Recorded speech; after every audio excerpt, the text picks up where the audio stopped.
So, good afternoon to everybody.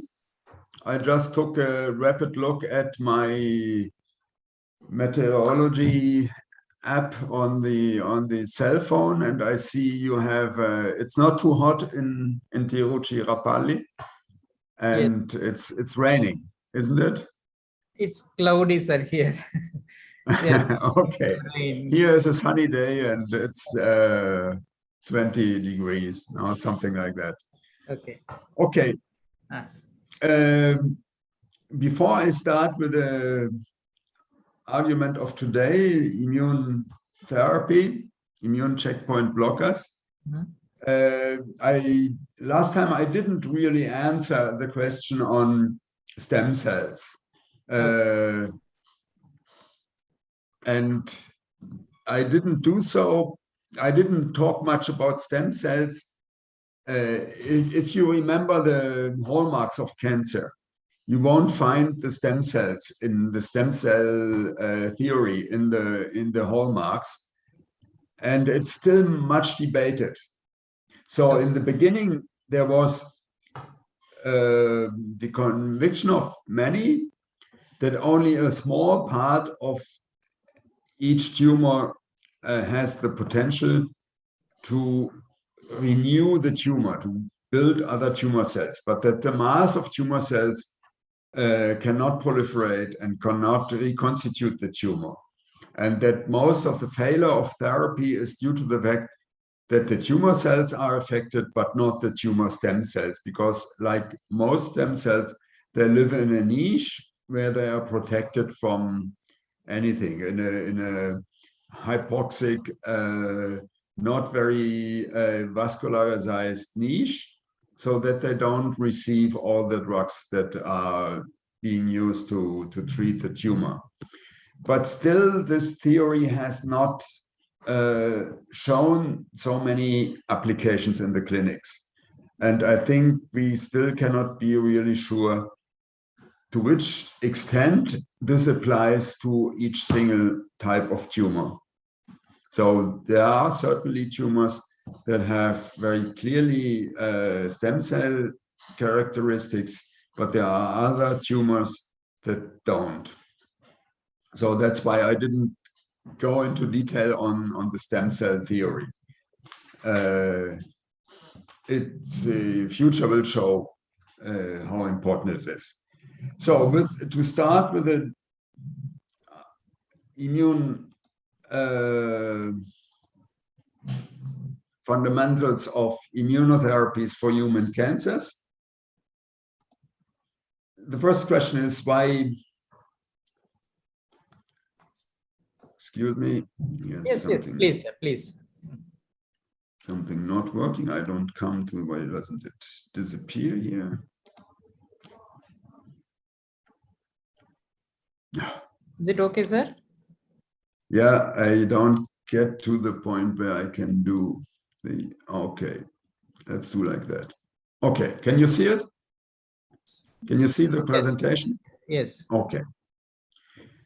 So the argument of today is fundamentals of immunotherapies for human cancers, immune checkpoint blockers.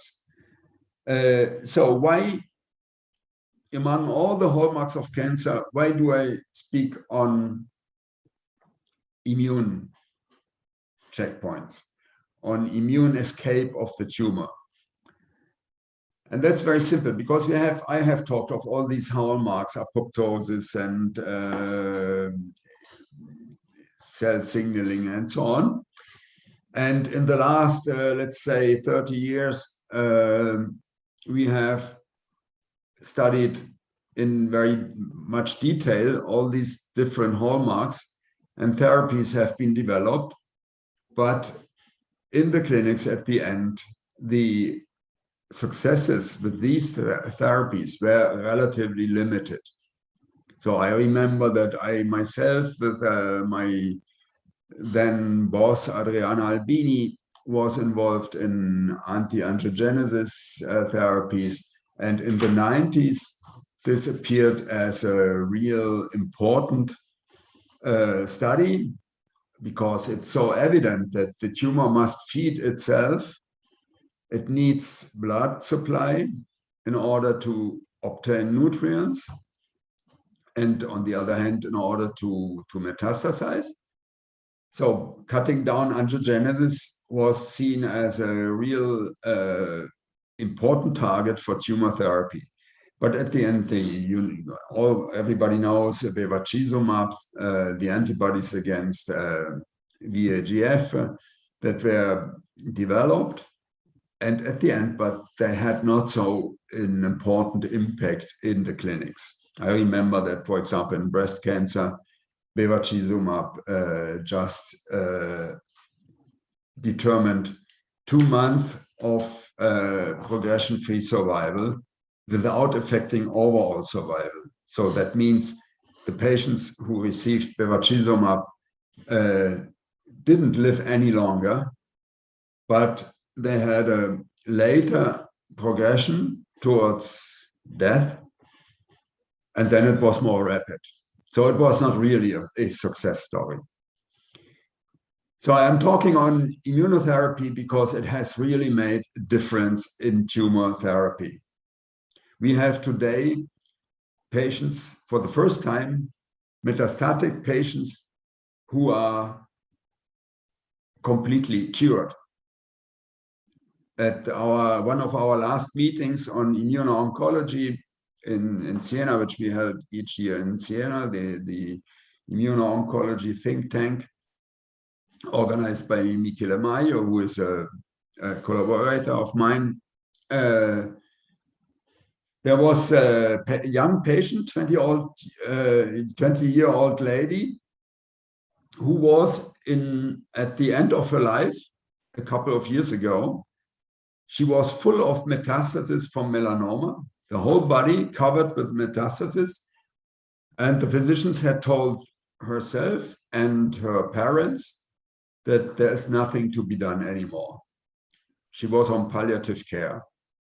And then the doctor said, oh, I know about a clinical trial in Baltimore, I guess.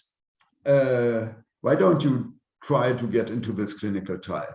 This was the first trial using ipilimumab, the anti-CTLA-4 antibody. And she went to Baltimore. She was accepted and enrolled in the clinical trial. And she was lucky to come into the treatment group, not into the placebo arm. She got ipilimumab, and all the metastases disappeared. And she was healed. She is completely metastasis-free. She's completely healthy, a young lady, 28 years old. And that's really a success story.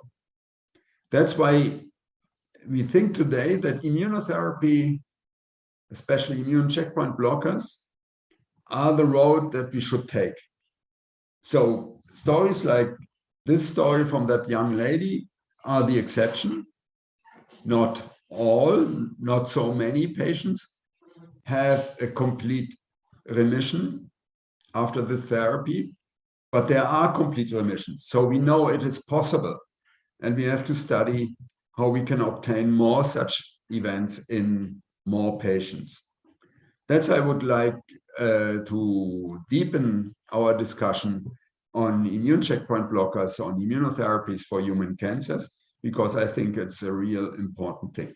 And I do that. I'm not an immunologist, so there are many things I had to learn, and I still have to learn, but I think it's very important. Okay, then let's start.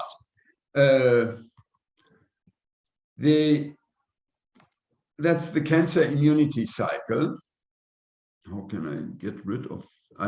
Do you see the bar that I see? Sir,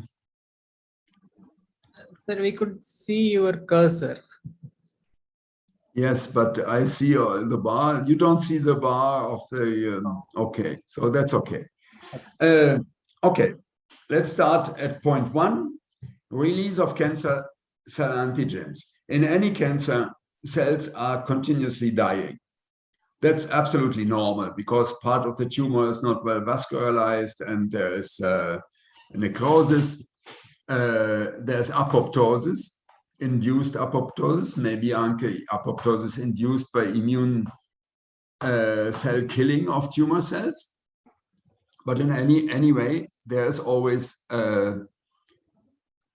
cell death in the tumor, and that means release of debris, of particles from the cells that are captured by the antigen-presenting cells. And they are processed by the antigen-presenting machinery and eventually presented on the surface of antigen-presenting cells in combination with a major histocompatibility complex. And that occurs in the lymph node, where the antigen-presenting cells meet T cells, immune cells, that are primed by the specific antigen that is presented. The primed T cells then, in the bloodstream, reach the tumor, where they can infiltrate the tumor. They must extravasate from the blood vessel, and they get into the tumor, recognize the antigens, recognize the tumor cells, and the T cells eventually kill the tumor cells. This provides new antigens, new cellular debris, which is then again taken up by antigen-presenting cells. That's the cancer immunity cycle. But it's evident from this presentation that the main thing in this are two main things. One is you need tumor antigens. So it's not so clear that each tumor has antigens that can be recognized by the immune system, and we will talk about that.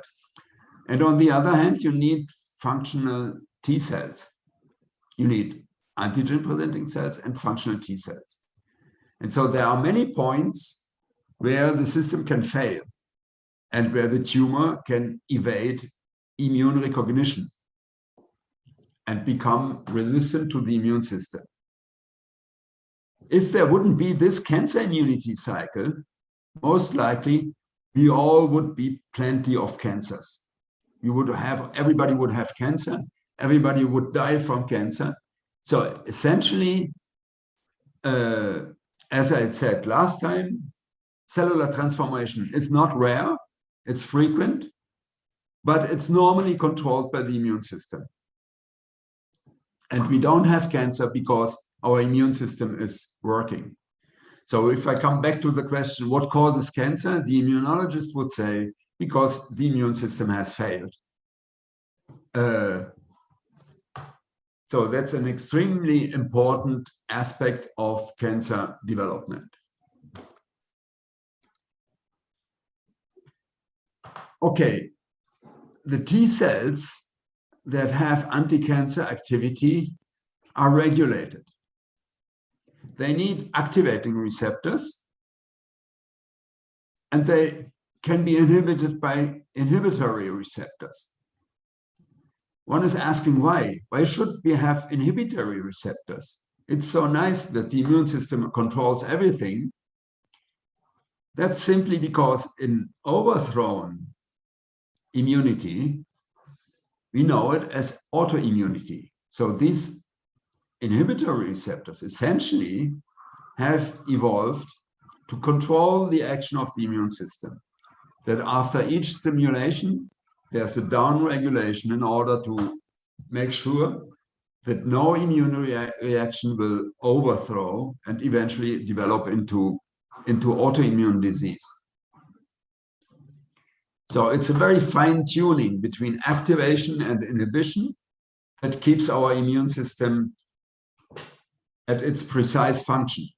And you know that many people have allergies or autoimmune diseases or autoimmune events. Almost everybody of us has sometimes some autoimmune manifestation. And on the other hand, we need the immune system that recognizes pathogens and eventually also tumor cells. No? So that's a very fine tuning of of the immune system that is mediated at an important level by activating receptors and inhibitory receptors.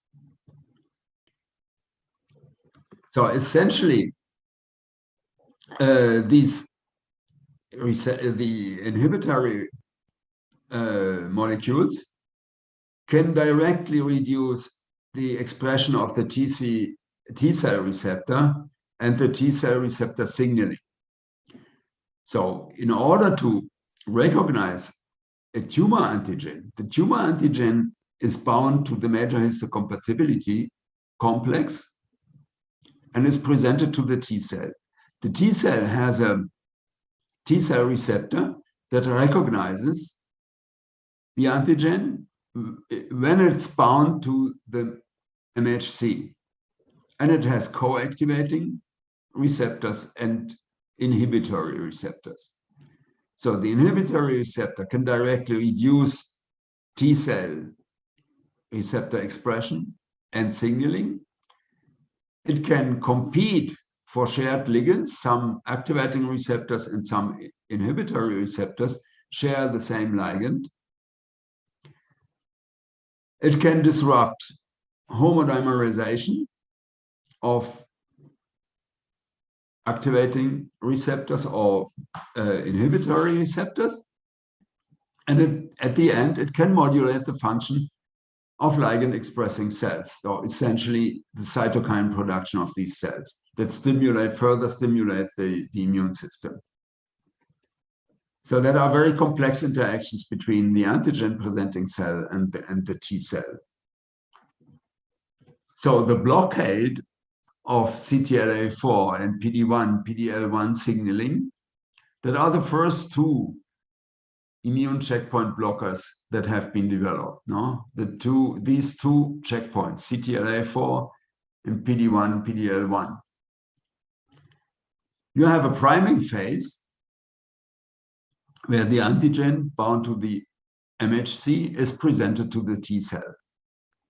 The T cell is induced to become active in the lymph node and then migrates to the peripheral tissue where it has the effector phase. As I already said, it recognizes the antigen on the cancer cell and can kill the cancer cell.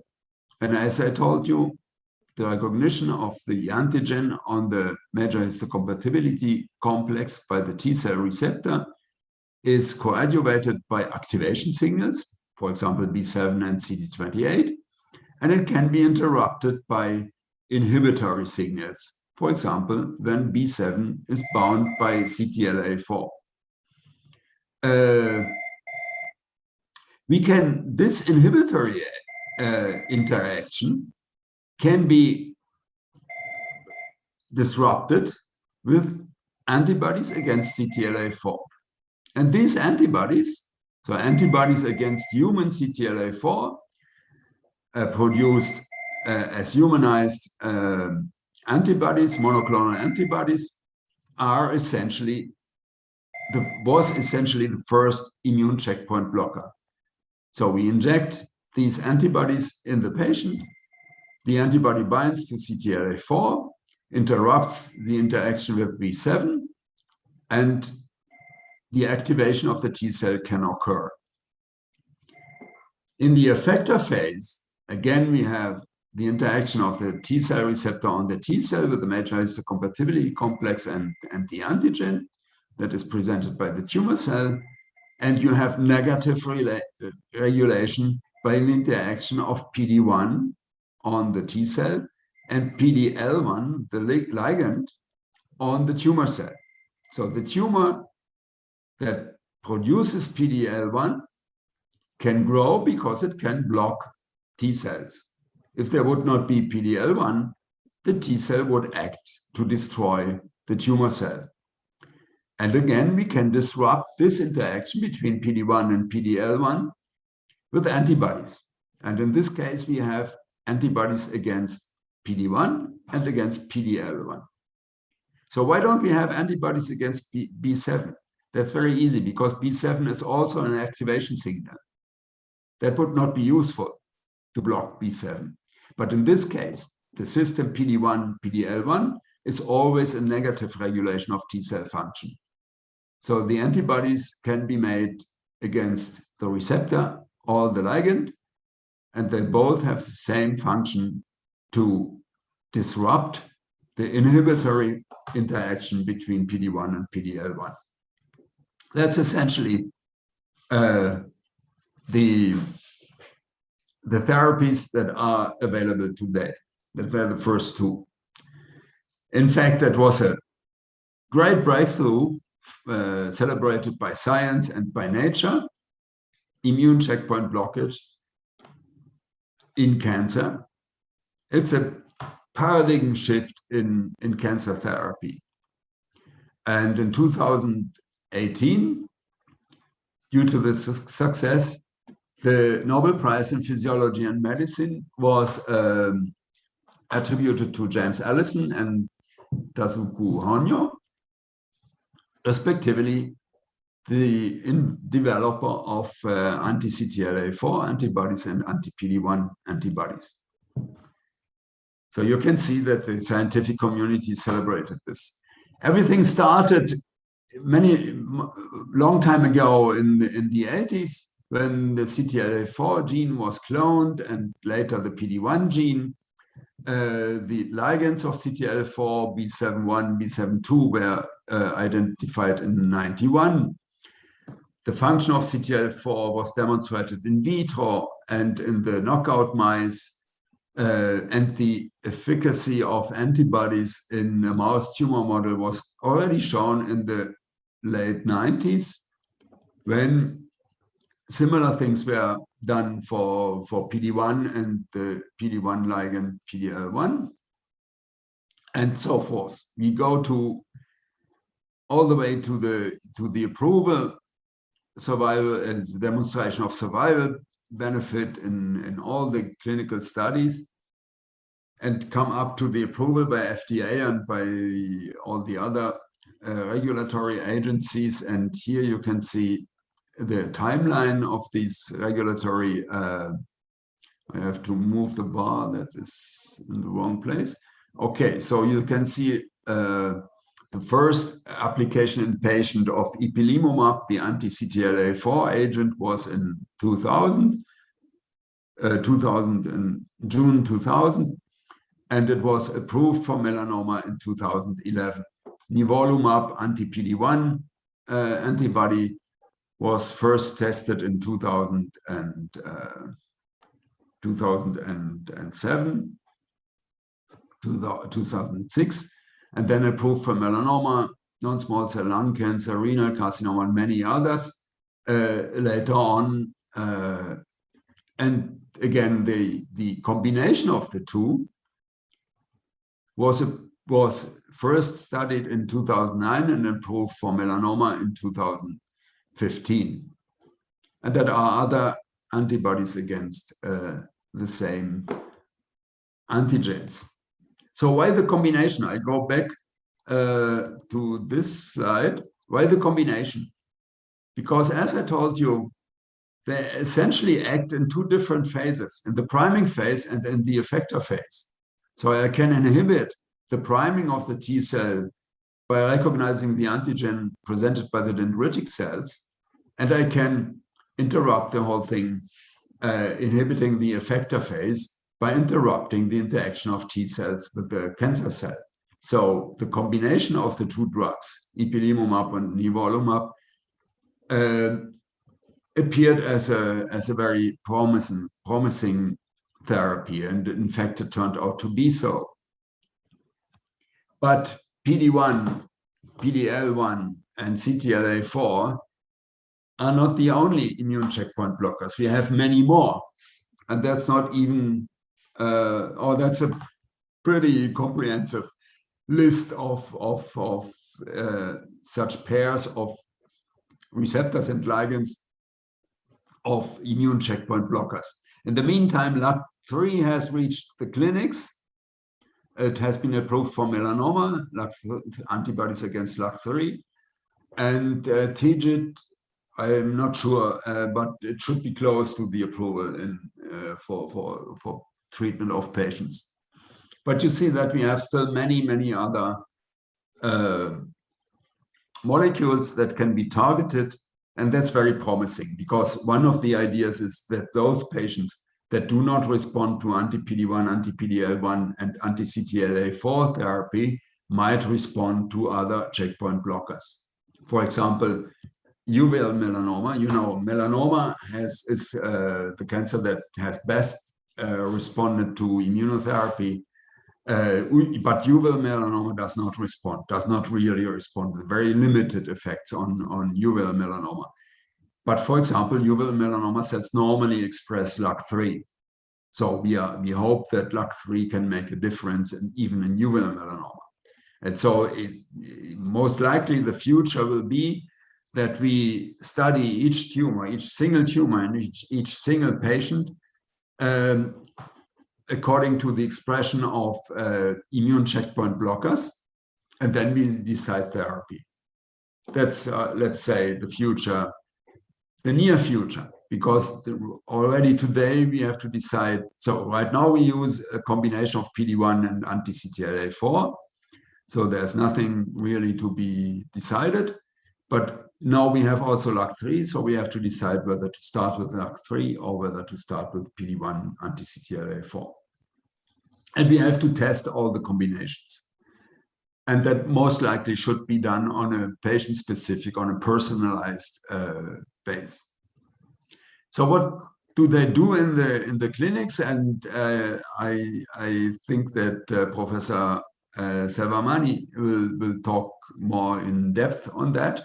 But just to show you, this is for lung cancer, non-small cell lung cancer, where you have chemotherapy alone. That's the survival, overall survival. You see that it goes down, rapidly goes down, and only 25% survive more than 20 months after diagnosis. And adding pembrolizumab, which is an anti-PD-1 antibody, at 2 different doses, you obtain a nice improval of survival.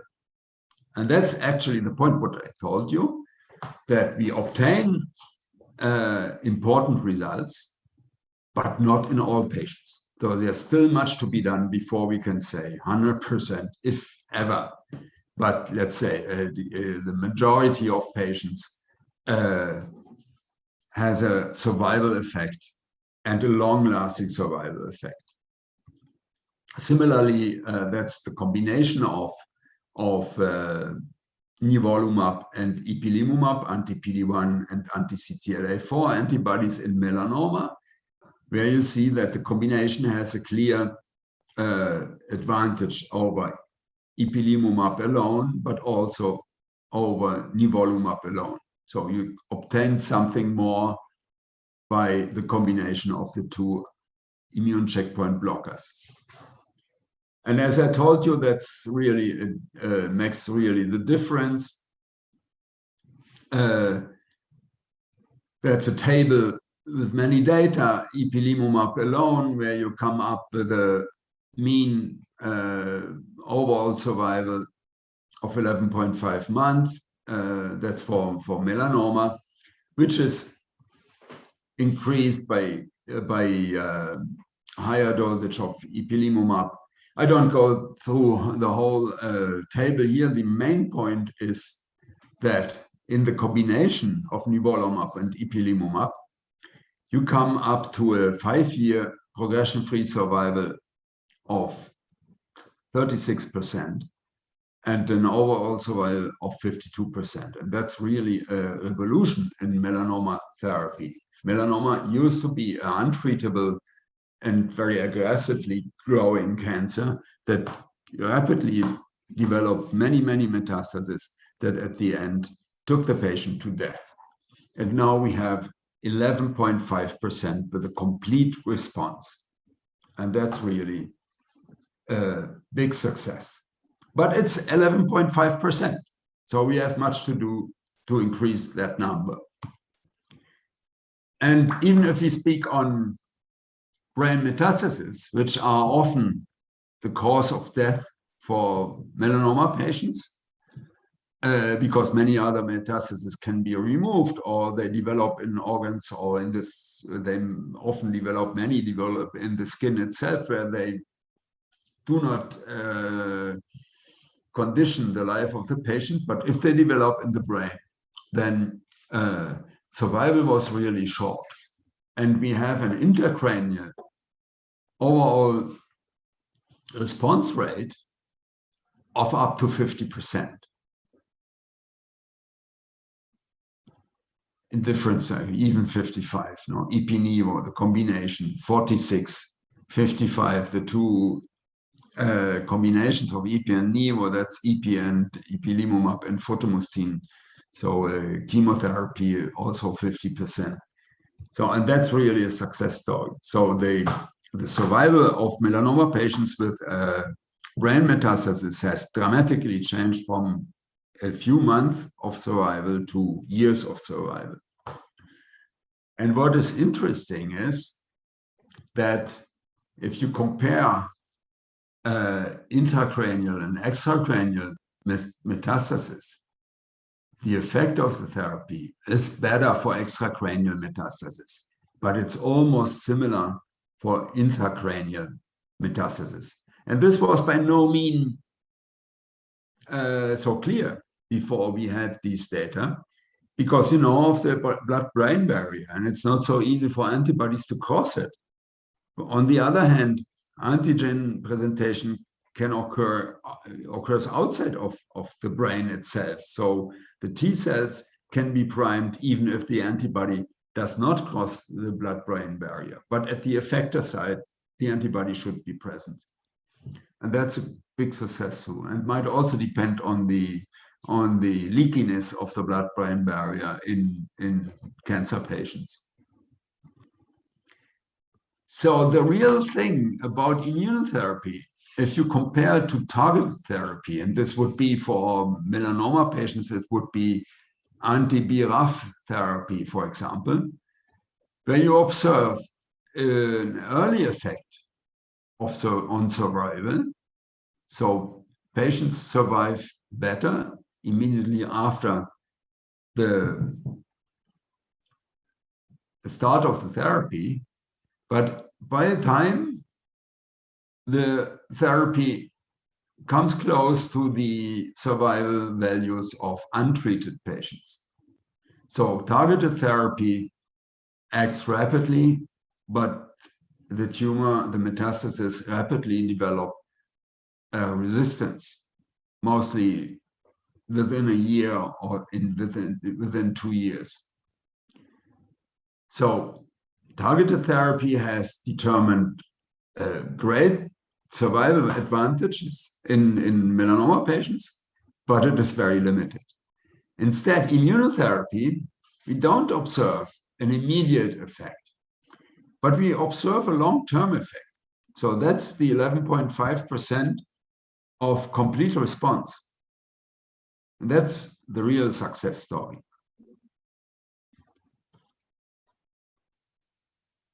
Nothing comes without a cost. And as I told you before, that the checkpoint blockers have evolved in order to control the immune system. And as a consequence, you see many, many autoimmune events in patients treated with immune checkpoint blockers. This was a real concern at the beginning of the therapy. There were even therapy-induced deaths in ipilimumab-treated patients, but clinicians have learned to control immunity, and simply at the end by immune suppression, by corticosteroids, and but still autoimmune events are a major cause of therapy interruption in these patients, and hence are a cause of therapy failure. Not necessarily. There are some patients who develop autoimmune events that prohibit the prosecution of the therapy, but they still respond to the therapy. So the tumor is controlled. because if you have autoimmune events, that means that the activation of the immune cells has really worked. It has worked too much. So what you can hope is that those that recognize the tumor are efficiently primed and will continue to act even once the therapy is finished. But still, it's a cause of therapy failure too. Okay, how does it work? As I told you, the recognition of the antigen bound to the MHC by the T cell receptor generates a signal, just like the co-activating receptors. It activates the T cell that then goes to recognize the tumor cell. The chronic antigen exposure, so if the T cell again and again meets, if the T cells again and again meet the tumor cells, leads to T cell exhaustion. So that means inhibitory receptors develop and block the T cell. And the tumor cell can also contribute to inhibitory molecules. As I told you, CTLA4, PD1, PDL1, and we have antibodies against it. Just these inhibitory receptors are blocked. So, but what do we need for these molecules to work? We have the DNA of the cell that codes for proteins. Proteins are processed by the proteasome and chopped up to peptides that can or cannot be presented by the major histocompatibility complex. They can be immunogenic, but they can also be non-immunogenic. And it can be peptides that cannot be bound by the MHC. So if I have a mutation in the DNA, I come up with a mutated protein, and this mutation could be recognized by the immune system. But it can be recognized only under the condition that it yields a peptide that can be presented by the MHC, and once presented by the MHC, it's essentially immunogenic. So the more mutations you have in the tumor, the higher is the chance that among these mutations, there is at least one neoantigen that can be presented and that can be recognized by the T cells. Because you have more MHC-bound and immunogenic neopeptides. So you have tumors that are clonally immunogenic. So all the tumor cells, or almost all the tumor cells, express neoantigens that can be presented and recognized. So after therapy, you end up with very few cells. And eventually, these few cells that do not express the neoantigen have a drastic survival disadvantage and can be cleared from the organism. And that would correspond to complete remission of the patient. So you see the red ones are mutation-derived immunogenic neoantigen, and the other possibilities. So you can also have a subclone of the tumor heterogeneity. Only a subclone of the tumor cells express the neoantigen. Then you end up with a tumor that is reduced in dimension, but many cells have survived and eventually can continue to proliferate and to form other metastases. And you can have a completely non-immunogenic tumor that is one clone, not immunogenic. The therapy doesn't work. And you can also have the same situation that is has many subclones, but none of the subclones is recognized. It carries a neoantigen, and that's obviously not recognized by the immune system. And that's actually what we observe in the clinics. No? Some patients have complete remission, some have a notable response, but then the tumor continues to grow, and some patients are resistant upfront. So let's go into some detail of this process.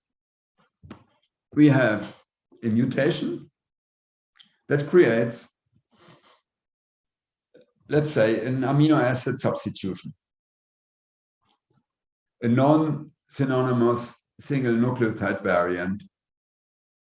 And this variant can be at a non-anchor position. So peptides are anchored to the MHC in specific points. So if it's not in an anchor position, in comparison to the unmutated peptide, it can be bound just like the unmutated peptide, because MHC also presents normal cellular antigens, potential antigens. But by presenting normal proteins, our immune system is trained to recognize these as self-antigens. When there is a mutation, then the immune system can or cannot recognize this peptide as a non-self antigen. That depends on how important this substitution is, because most of the peptide is still the same, and the T-cell receptors present in the organism might or might not recognize this difference.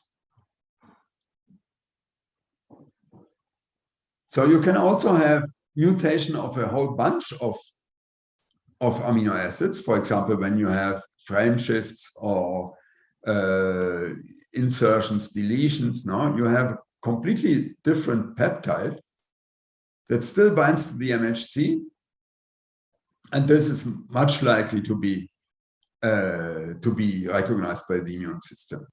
Frame shift indels, no?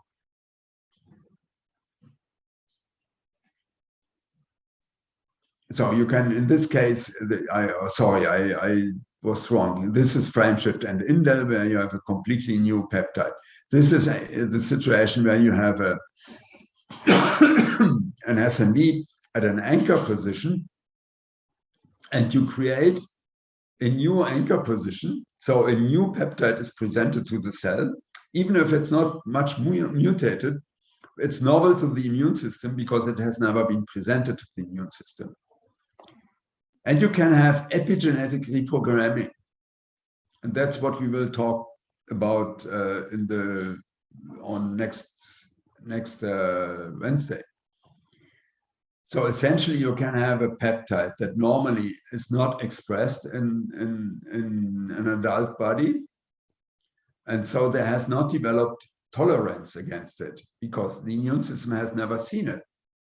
But now it's expressed, and it can be presented and recognized by the immune system. How does recognition work?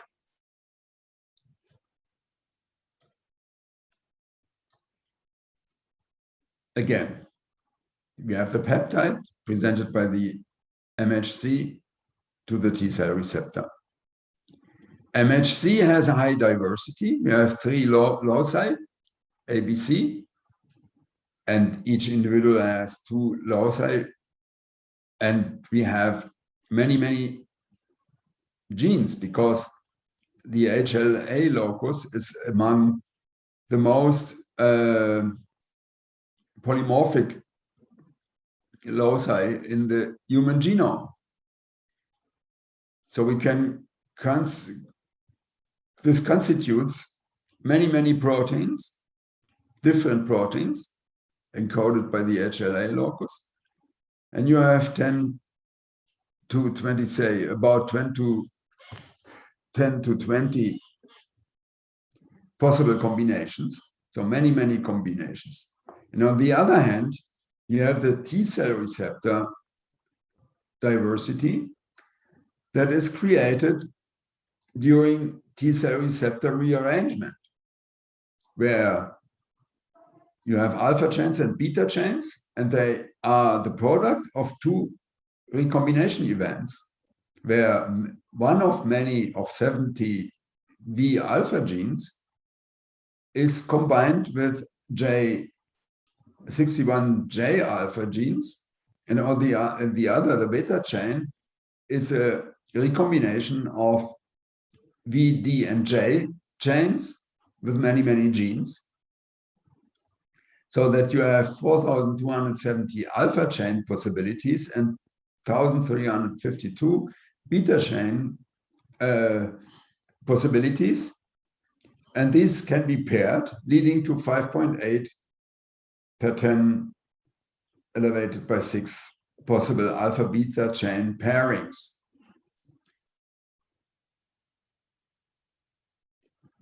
Still, during the maturation process, you have junction insertions or deletions, which further enhances the diversity of the T cell receptor repertoire. So then you have thymic selection, exposure to pathogens, so in order to recognize self-antigens and in order to recognize pathogen antigens. And at the end, an individual has about 10 elevated to 8 unique alpha beta T cell receptors in a person. And there's a co-evolution. No? So there is a pathogen-driven selective pressure, which in a certain way contains the history of pathogen exposure of humanity. And this heterogeneity determines which peptides that are formed by the tumor can be presented and which can be recognized. Because the whole story is that once a pathogen or a tumor antigen is recognized, the recognizing cell is activated to proliferate and to become an effector cell. Oops. So we started from mutation and said it is presented by the immune system creating active T cells that can destroy the tumor. So it all depends on the mutations. And the simple truth is that the more mutations you have, the easier the tumor is recognized by the immune system.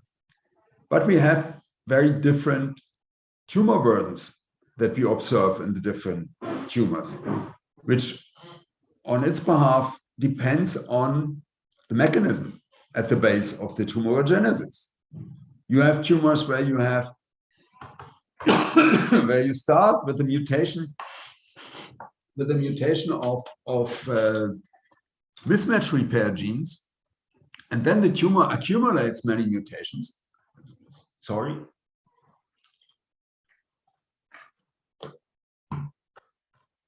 On the other hand, just like melanoma, which is actually one of the tumors with the highest tumor mutational burden. So here you have the somatic mutation frequency per megabyte. And that's single cases of melanoma. And you see that they range from 1 to several hundred mutations per megabyte, with a mean of about 10 mutations per megabyte. And that's simply due to the fact that melanoma is promoted by sunlight exposure, by UV irradiation, and UV irradiation is a direct mutagen. Similarly, lung cancer, the tar contained in cigarettes is a direct cancerogen. It directly builds adducts to the DNA that then lead to mutations. So lung cancer has many, many mutations. And that's bad for the patients because these two cancers are two cancers that used to be very aggressive because they have so many mutations. Many mutations means a large reservoir of potentially of mutations that can be selected because they do a growth advantage. No? So the tumor has many chances to cross all the hallmarks, all the checkpoints, because it has so high variability, it has so many mutations. But on the other hand, it today determines that these patients best respond to immunotherapy. For example, not shown on this scale here is uveal melanoma, which is would be here, the tumor with the lowest mutation burden. And that's a similar analysis done on many more cases. And still you see that the skin cancers are among the most mutated ones. Also, we have also microsatellite instability, which creates many mutations. And you can see that in different tumors, you have a combination of high tumor burden and MSI, but not necessarily. The overlap is limited, and MSI occurs in many cancers, but not in all cancers.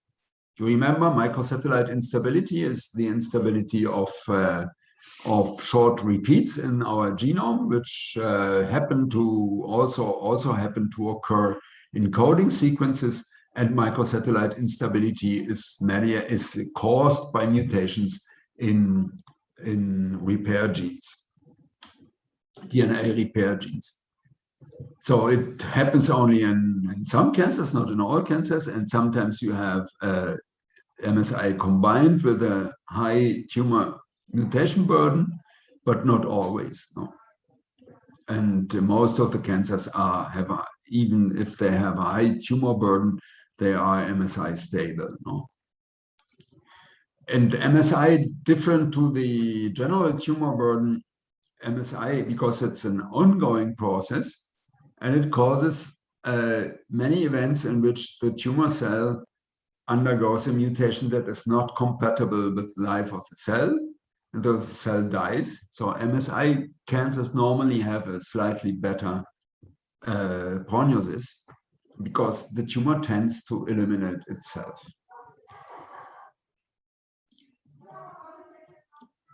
And you can see that generally the tumor mutational burden also depends on the functionality of the mismatch repair system. If it's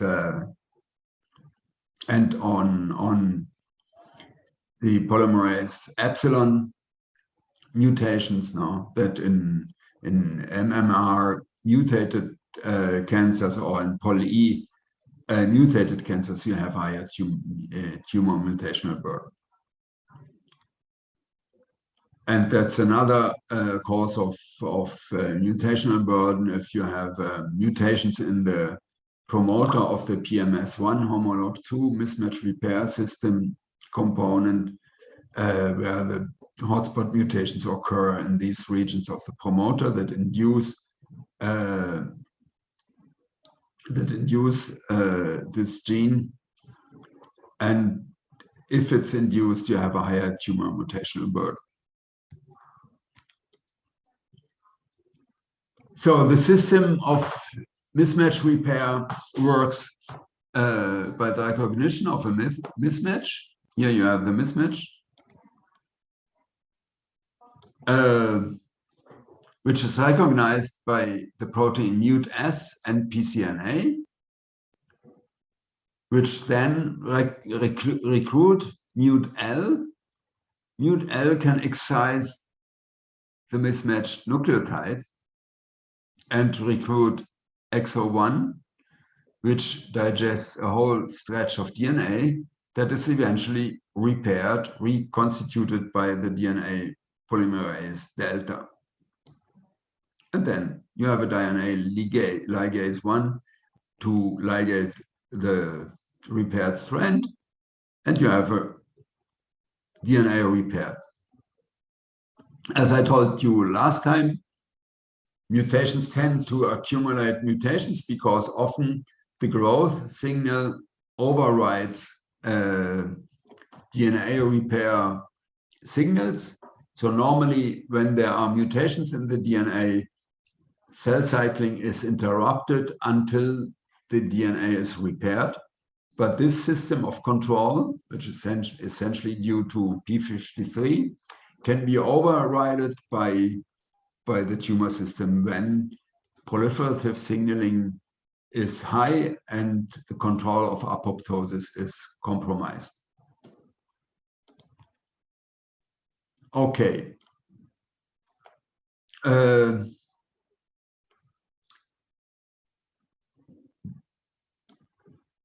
The system of co-activation and inhibitory signals that we have discussed so far is also controlled by the microenvironment.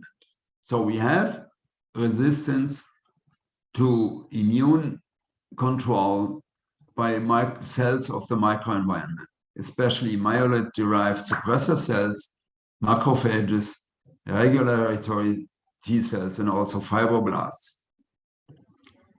So the tumor immune evasion pathways that drive immune exclusion can be also due to activation of these cells.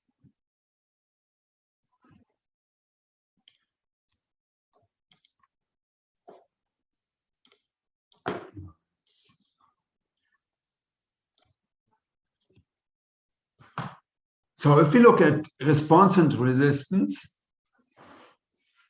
in the tumor itself, and we look at tumor T cells, they must infiltrate the tumor.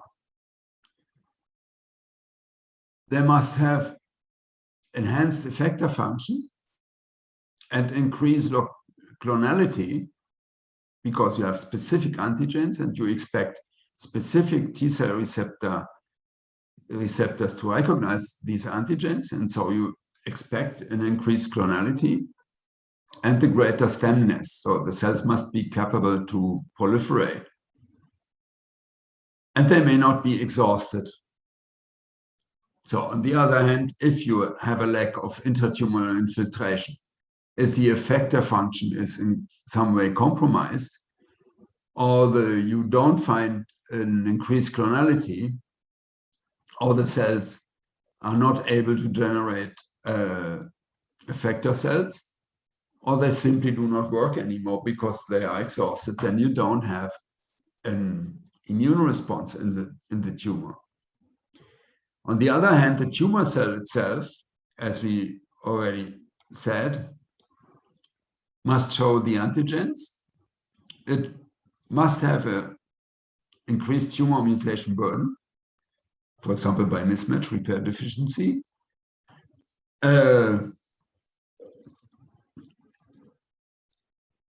It can have immunogenic alterations.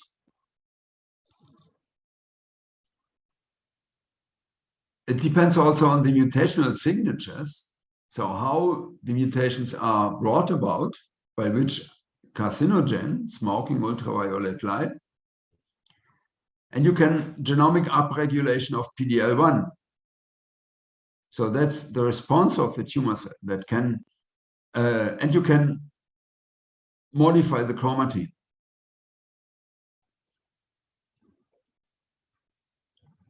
That's the part of the tumor cell. And the resistance, again, are tumor antigens. For example, antigens can be similar to self or can be less immunogenic. Deficient antigen presentation, that is very important resistance mechanism, because antigen presentation is at the base of the recognition of the tumor cell by the immune system. If there are mutations in that system, for example, in beta-2 microglobulin or in the same HLA or in the signaling pathway, YAG-STAT and interferon gamma response, the genes, then you don't have antigen presentation. The tumor cell is no more recognized. No? And obviously you have oncogenic pathways that override the recognition of the tumor cell by the immune. And you can have immune evasion alterations, increased expression, for example, of SERPINB9, and copy number alterations that lead to independence of the tumor cell from the immune system.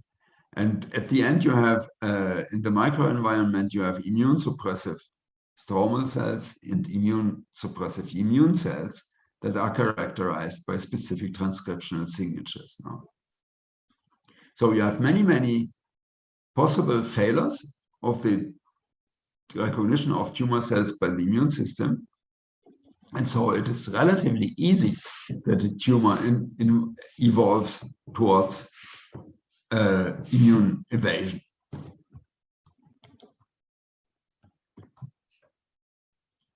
And that's, for example,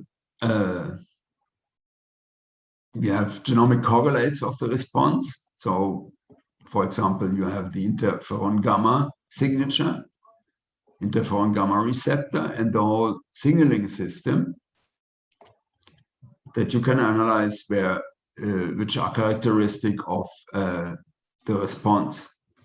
Because the activated T cell, once it recognizes the antigen and is not inhibited by the inactivating, then it releases interferon gamma, and which may induce PD-1, PD-L1.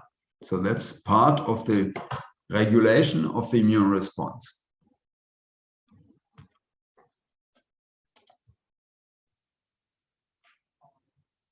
Knowing that, we can come to combination treatments based on response prediction.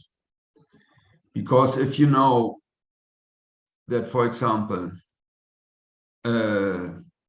TGF-beta might determine immune evasion, then you can treat the TGF-beta inhibitor and immune checkpoint blocker. Or if you know that the interferon gamma response may be low in the patient, then you can treat with an inducer of the interferon gamma pathway in combination with the immune checkpoint blocker. And if you have none of the two, you just use chemotherapy and immune checkpoint blockers. So that's one of the ways to obtain a personalized treatment that may enhance response to immune checkpoint blockers. So I already talked on tumor mutational burden. You see that there is a correlation between the overall survival and the progression-free survival with the tumor mutational burden. And you see a clinical benefit, and here shown in green, whenever you have a higher mutational load, higher neoantigen load, a higher HLA affinity, a better presentation of the antigens. And it depends, that's different filterings, but you still have an increase unless with no filtering, you have different types of RNA-seq filtering that leads to a different count of mutations, neoantigen load. No, you still have a clinical benefit, no, because you have to look at the mean bar here. I don't know whether you know the box plot representation. That's a distribution with patients that have different values from 100 to 700.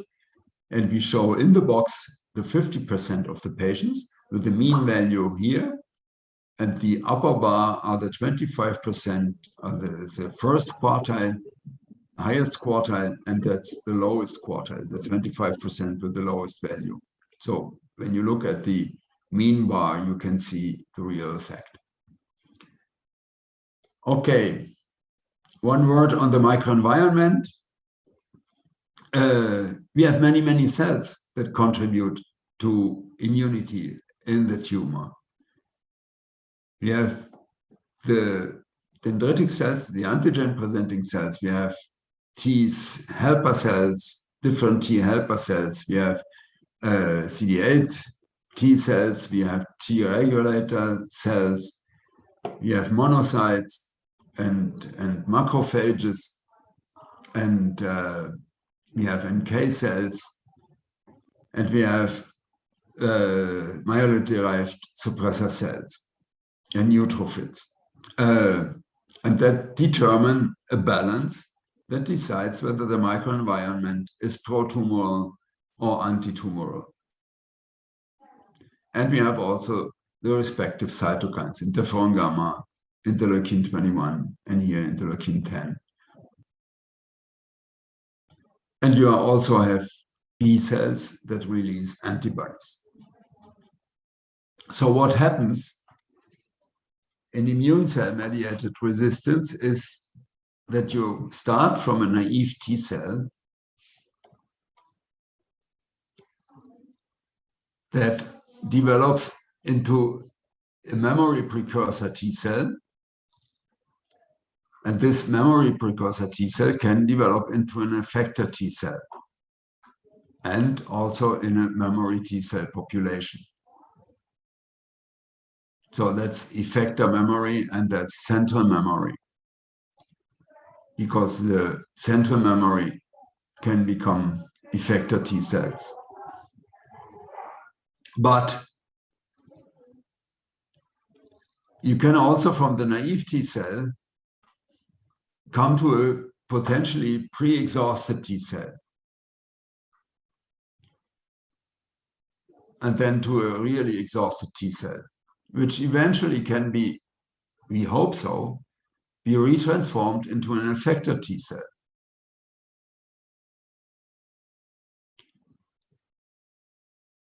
We have a continuum of cell states with a more and more reduced proliferative potential, leading to a terminal differentiated exhausted T cell, which is almost non-reversible. It might be changed by epigenetic changes. It is accompanied by epigenetic changes and might be reverted by epigenetic drugs. We will discuss this later on. So it is a very important fact of T cell development, the exhaustion of T cells, which is also part of the control of T cells in order to regulate the immune system.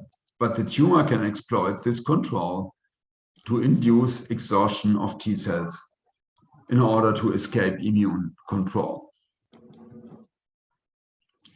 Then there's another mechanism that we do not know how important it is. There are different opinions about that. Curiously, it's mainly in Italy. Italy has a long-standing tradition in cancer immunology, or in immunology, all the types of immunology. And in Italy, there are many people who firmly believe in antibody-dependent cellular cytotoxicity, ADCC. In other places, people believe a little less in this process. Okay, what does it mean? You have antibodies that bind the surface of the target cell, of the tumor cell. And if it's the right class of antibody, an EGG1, then it can be recognized by the Fc receptors on NK cells. They can recognize the antibodies bound to the cell, and they can be activated to degranulate and to destroy the tumor cell that dies by apoptosis. And a similar thing can be done by the gamma delta T cells that also are active in ADCC.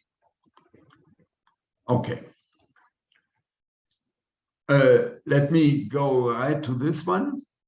So we have so many reasons for resistance to immune therapy.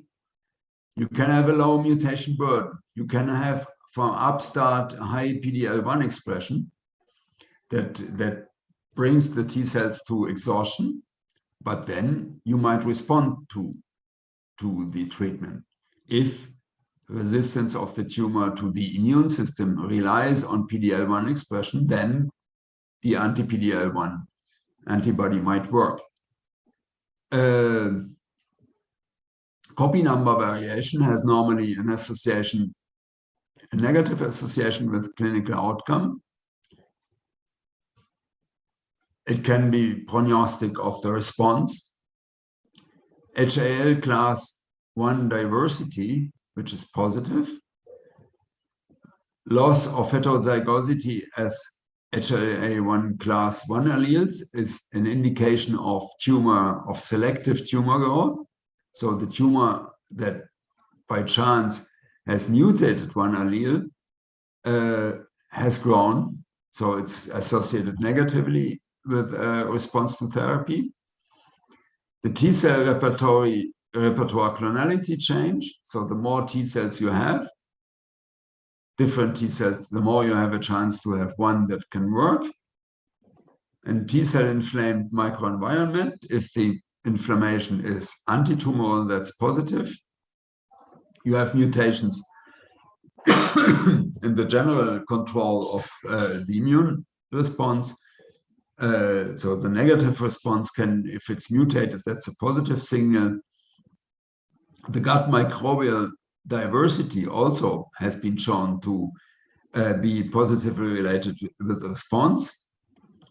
And the number of species or the type of species, TGF-beta expression, mutations in the beta-catenin pathway, JAK2 mutations, beta-microglobulin mutations, and STK11 mutations that also influence response to immune checkpoint inhibitor therapy. So you have many, many aspects, and that truly are not all the aspects, that can determine response or resistance. So essentially, it will be very, very difficult to predict response because there are so many factors that must be met in order that the patient can respond. But on the other hand, there are many, many aspects that we know and that eventually can be targeted. So when I said that 11.5% have a complete remission, stably complete remission, then we can hope that by acting on all these aspects, that we can greatly increase that number. And there are even more targets in the tumor microenvironment. We have the tumor, the immune cells that we have talked about. We have monocytes and macrophages, neutrophils, microglia, osteoclasts in bone metastasis, for example. And we have many other cells, many other pathways that we can still address in order to increase response to immunotherapy. And at that point, I would like to make 10 minutes interruption, if that is okay for you. And maybe in the interruption, you can send your questions. And then we start with, I will restart with responding to your questions. Yes, sir, it's fine. Thank you. Yes, sir, please.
Okay. So if you wish, we can restart. Yes, sir. We can restart. Okay. Yes. Yes. So far we have talked about immune checkpoint blockers, and now I come to another aspect of state-of-the-art immunotherapy, which consists in cancer vaccines and CAR T cells. Do you see it? Probably not. Do you see it now? Yes. Okay. Just let me. Okay. CAR T. We have talked a lot about the T cell receptor. The T cell receptor is composed of two chains.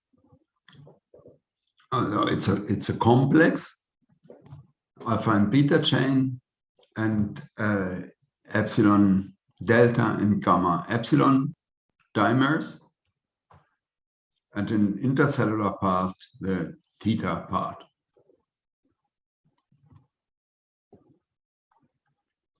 The recognition of an immature CD4 T cell that recognizes an antigen via its T cell receptor.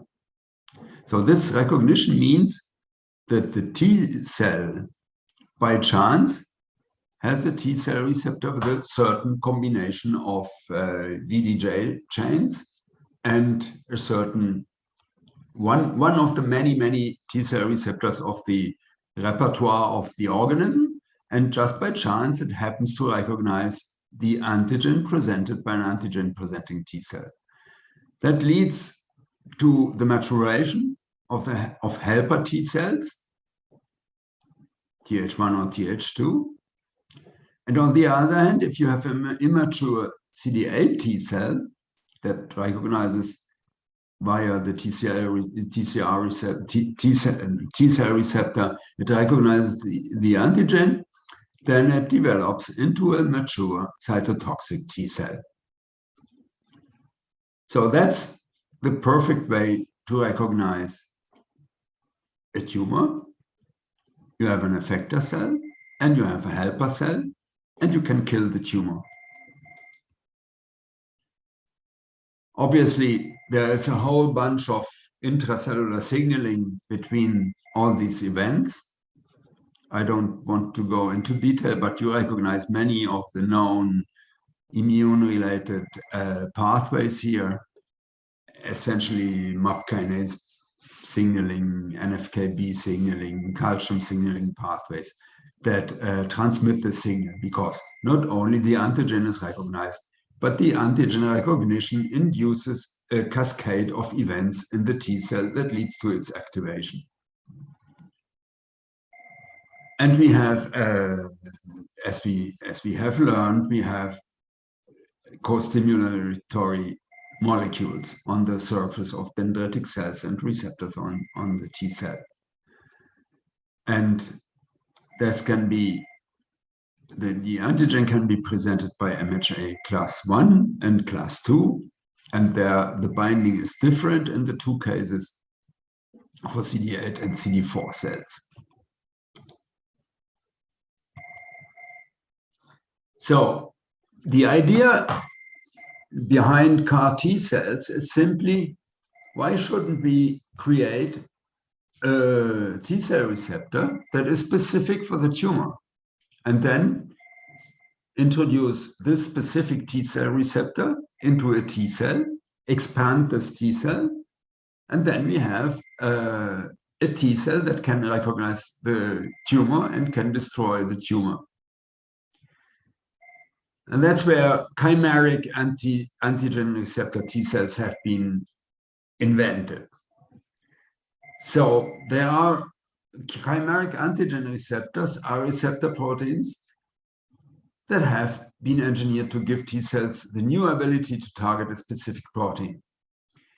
So the receptors are chimeric, in as much as they combine antigen binding and T cell activation functions into a single receptor.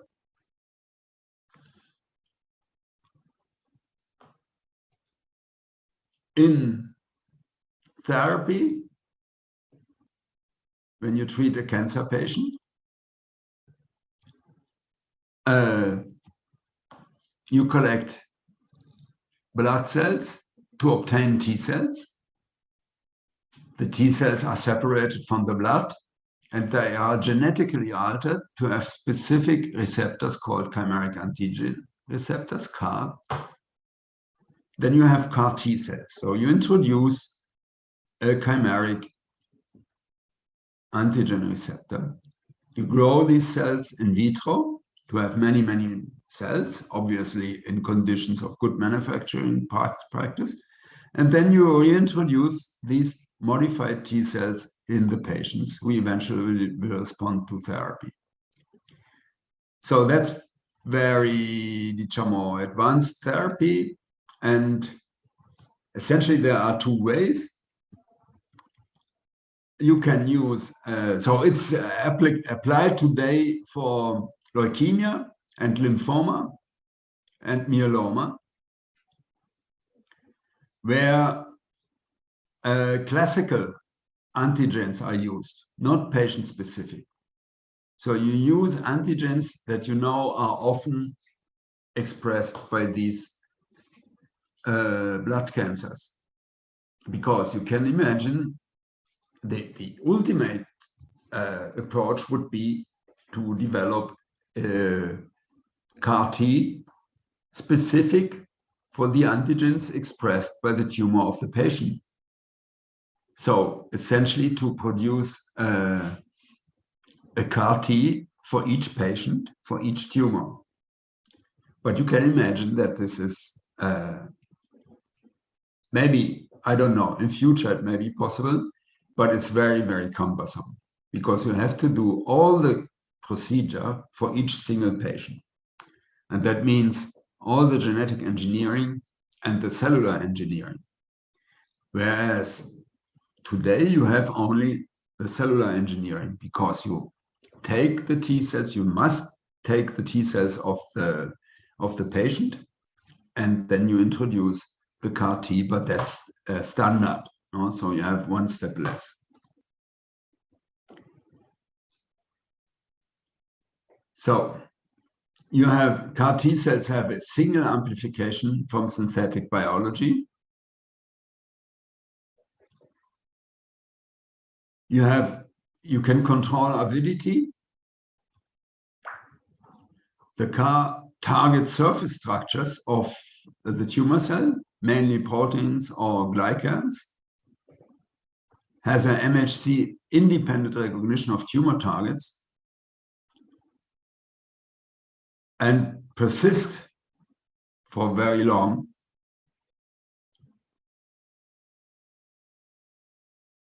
And can generate serial killers of tumor cells. So they persist and they can continue to kill tumor cells. So that can determine a complete remission, lasting complete remission, because the modified T cells remain active and they can still recognize even whenever there is again a tumor cell. The main problem associated with CAR T cell therapy is the cytokines that are released, because they can lead to a cytokine storm that can also be fatal for the patient and must be controlled. But it can be controlled. The development of CAR T has undergone several generations now. Essentially, that's the T cell receptor complex. The first generation of CAR was the combination of the variable region of an antibody with the intracellular part of the T cell receptor. So this part can recognize the antigen and then transmits the signal to the T cell via the standard part of the T cell receptor. And essentially what has been done, the outer part, the antibody part, has been conserved in several generations, but much has been done on the intracellular part, introducing other modules of co-activating molecules in order to enhance and stabilize the T cell receptor function. And we can also go further with the 5th generation, where you add cytokine stimulation in the T cell receptor itself, and you can, by the same way, disrupt the endogenous T cell receptor gene in order to enhance, or in order to not to disturb the recognition of the tumor cell by the engineered T cell receptor. So as I told you, up to now, we mainly use standard antigens, and that are those that are most commonly used. And you see that most of them, 70% are CD19. That is targets B cells if you have B cell lymphoma, and other pretty much prevalent antigens that are used. So still we have not a personalized medicine, but we use antigens that we know to be expressed by the tumor cells. And that also is limits so far the application to blood cancers, because we know that blood cancers are intrinsically less complex than solid tumors. In solid tumors, some attempt has been made, but as far as I know, there are no approved therapies. Sorry, it's my phone. Sorry, I didn't silence it. So that's the antigens used for solid tumors, but that's still research.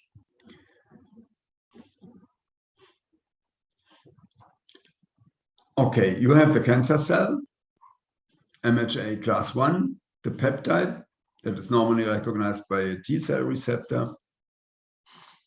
And this recognition transmits the signal to the T cell. And that's T cell therapy in solid tumors, where we have more antigens that are being used. But again, this is not yet approved. And a newer version creates a hybrid molecule where you have what we call a ZIP, chimeric antigen receptor, because you have an extracellular part that has an interaction domain, so that you can change this part of the molecule and always use the same inner part. So that makes it the production of CAR T cells easier. And another innovation is the use of CRISPR-Cas gene editing, where you can create a T cell receptor minus HLA T cell minus cell that has only expresses a chimeric T cell receptor that then becomes active. And well, that are the constructs. What you can also do is that you can substitute the T cell receptor gene with the CAR T construct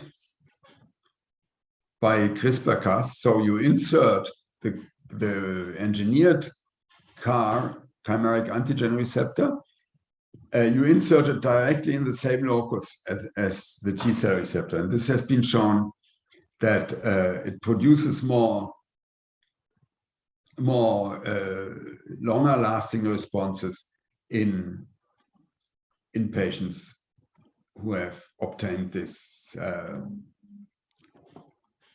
gene-edited CAR T-cell receptor, and a longer lasting response, because still the main problem associated with CAR T therapy is the duration of the response.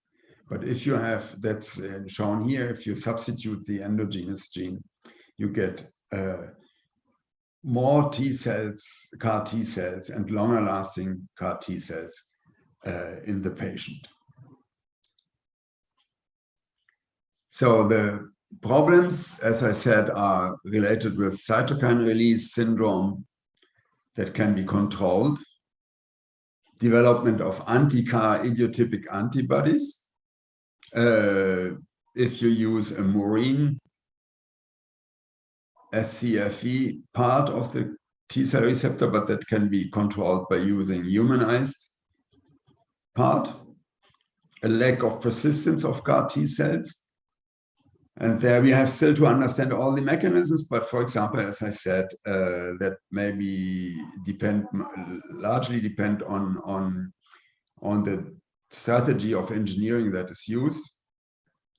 And on the other hand, for example, if you use CD19 as an epitope for a chimeric antigen receptor, then you can have the cases where the tumor does not express anymore CD19, but grows the same.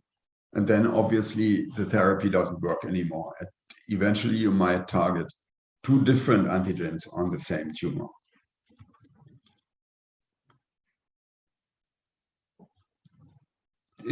What happens in the body is that you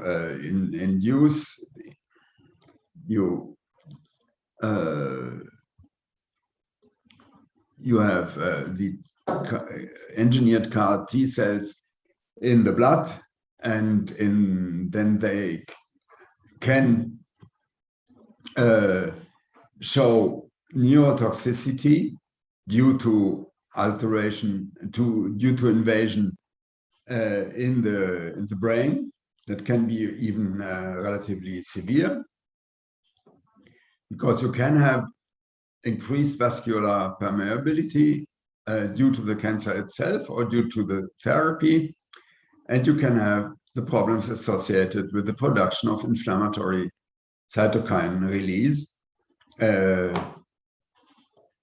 upon recognition of the tumor cell by the CAR T cell, and that can be so heavy that you can come to hemodynamic instability and to organ dysfunction, though all this must be controlled in the therapy. The next generation CAR T cells will probably use CAR T gene encoded in the genome that is activated by some mechanism using, for example, SYN-Notch receptor, in order to make sure that the CAR T cell can be controlled. So you also use signaling cells that activate the T cell that produces the chimeric antigen T cell receptor. So you have a way to actively control the production of CAR T cells in the body itself. Okay.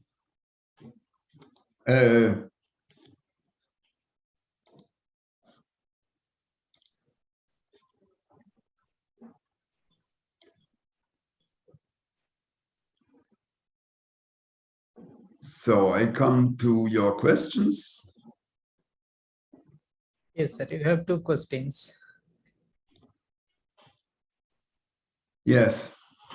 What are the main challenges of current microRNA-based cancer therapy, and how can we overcome them? Okay, I haven't talked on microRNA so far.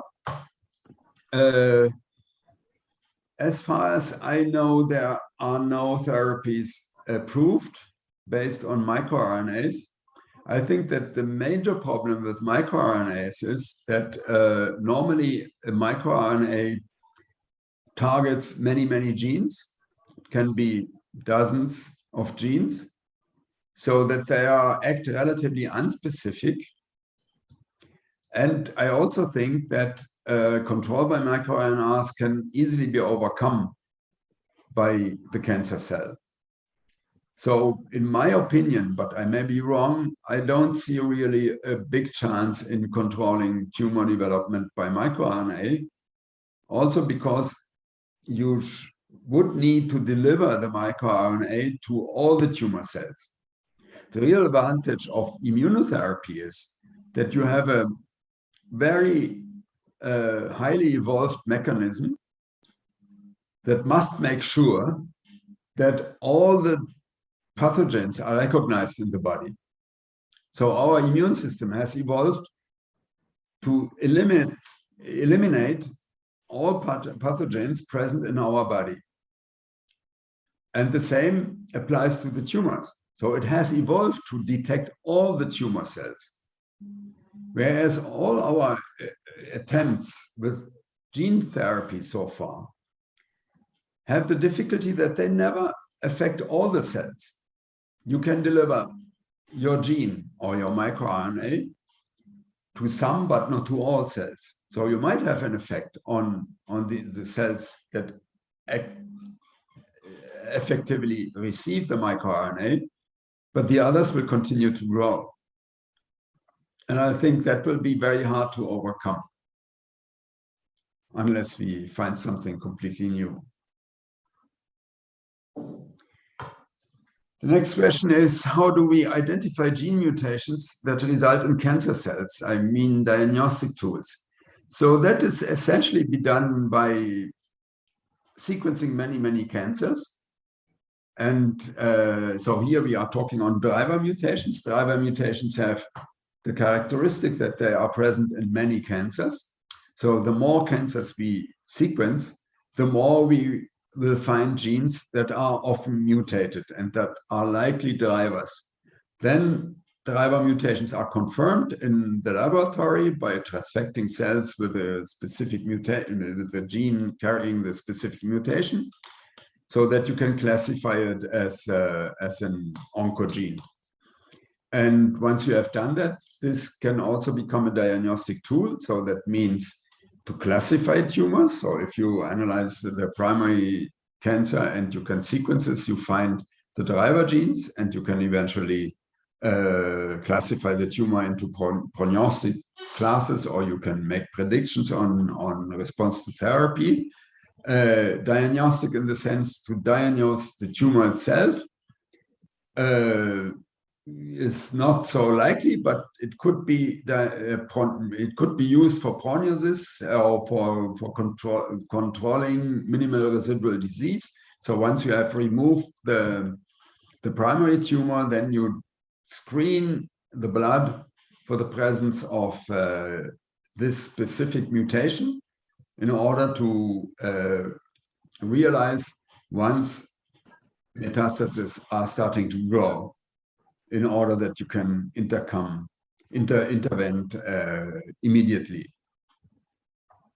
In that sense, diagnostic. In diagnosis of micrometastasis or of persisting disease, minimal residual disease.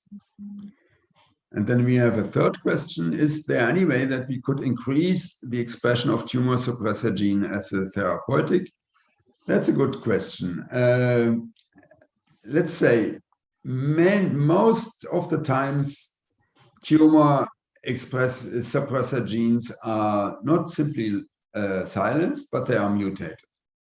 And both alleles are mutated. So when they are mutated, the simple induction of expression wouldn't change anything. Whether it can be therapeutic to induce other tumor suppressor genes, I'm not aware whether that has been analyzed, but you could think of a situation where the tumor normally, when it does not express a tumor suppressor gene, then probably this tumor suppressor gene does not act in that tumor. But we will see in the lecture on epigenetics that essentially the induction of expression of tumor suppressor genes could be among the aims of epigenetic therapy, because epigenetic therapy, although unspecific, is one approach to change the gene expression profile of a tumor cell in order to make it either more exposed to the immune system or to induce tumor suppressor genes or to reduce oncogene expression.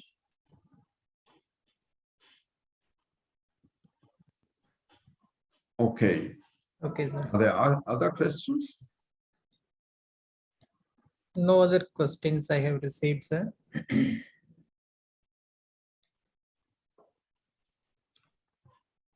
Okay, then I would have finished for today. Yes, sir. And if you wish, you can start over to the tutorial. Okay, sir. I will start now. Okay.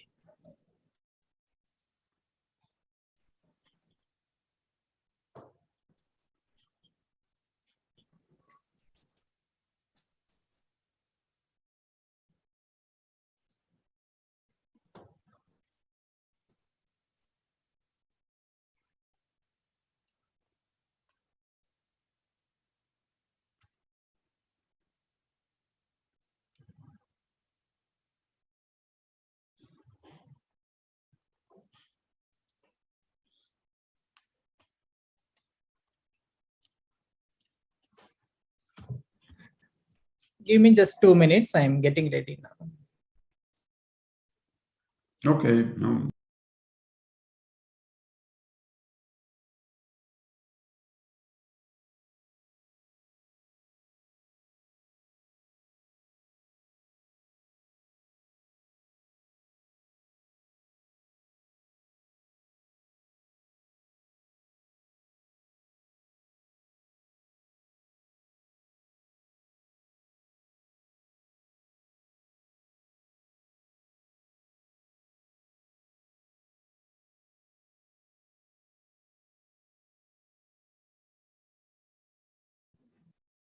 Shankar, sir, can you please enable me to share my screen?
So, good afternoon, everyone. So, this is a very small tutorial on immune checkpoint blockers. And we have listened the fundamentals from Professor Ulrich very recently, just now. So, the outline of my presentation would be a very small introduction on cancer and fundamentals on oncotherapy and immuno-oncotherapy. And let me explain you the pharmacology of signaling pathways, that is CTLA4, PD1 and LAG3, that forms the basis of immuno-oncotherapy, and the clinical standpoint of drugs under this classification and possible research avenues that we can take up in future, with a small summary in conclusion. And I have made this presentation exclusively for the beginners, especially the UG students who are the major number of participants in our course. And please bear with me if I'm repeating the fundamentals, since it is going to be for the beginners, so I made it. And I have just derived a very small knowledge in this tumor biology exclusively for this course. And I take help from Professor Ulrich for my preparation of this tutorial. And let me start now. So the global cancer incidence, it is around 18.1 million new cancer cases, among which Asia is having 48%, and Europe follows 23%, then comes America 21%. Huge number of patients are being affected by the cancer. So coming to the mortality rate, so we are having 9.6 million cancer deaths. And again, Asia is having a contribution of 57%, followed by Europe and America. So now, coming to the specific cancers that is available in male and female, prostate is the highest cancer in male, and breast cancer is highest in female in terms of new cases. And in terms of mortality, in male it is lung cancer, and in female again it is lung cancer. And cancer projections for 2040 is huge, 30.2 million cases, with a huge amount of demographic changes also when compared with the statistics that we are having at 2020. And coming to the fundamentals of oncotherapy, so we traditionally follow surgery or radiation or chemotherapy based on the condition of the patient. And we have got a new set of therapeutic strategy, that is immunotherapy. So immunotherapy includes the induction of cancer cell death through our own immune system to fight cancer through the immune cell activation. And the activated immune system markedly potentiates specific anti-tumor responses with limited side effects. Additionally, the memory function of the activated immune system can effectively inhibit cancer metastasis and recurrence. So this is a very fundamental thing, that immunity can be of two types, adaptive and innate immunity. And it can be further subdivided into two, that is natural adaptive immunity and artificial adaptive immunity, which has two arms, active and passive, which is mediated by antibody transfer or immunization in case of artificial, and maternal or through infection in case of natural adaptive immunity. So specifically, The humoral immunity, that is adaptive, that is mediated through the B cells, which with the help of T helper cells proliferates and differentiates, and in the plasma cells it secretes antibodies. And in the cellular immunity, the specific adaptive immunity mediated by the T cells with the help of Treg, T helper and T cytotoxic cells, it stimulates or inhibits as the case and helps in neutralizing the pathogens or killing the target cells accordingly. So the specific, in contrary to the specific immunity, there is a non-specific immunity that is mediated by antigen presenting cells, cytotoxic cells and proteins that also recognize, and it helps in mediating the killing of target cells or neutralize pathogens. And the innate immunity rapid response is mediated by mast cell, dendritic cell, macrophages, natural killer cell, eosinophil, neutrophil, granulocyte, basophil, and the adaptive immunity, which is a slow response relative to the innate immunity, is mediated by beta cell, T cell, CD4 cell, CD8 cell, and two cells, that is gamma delta T cell and NK T cell, is having a dual role in case of innate as well as adaptive immunity. So the general concept,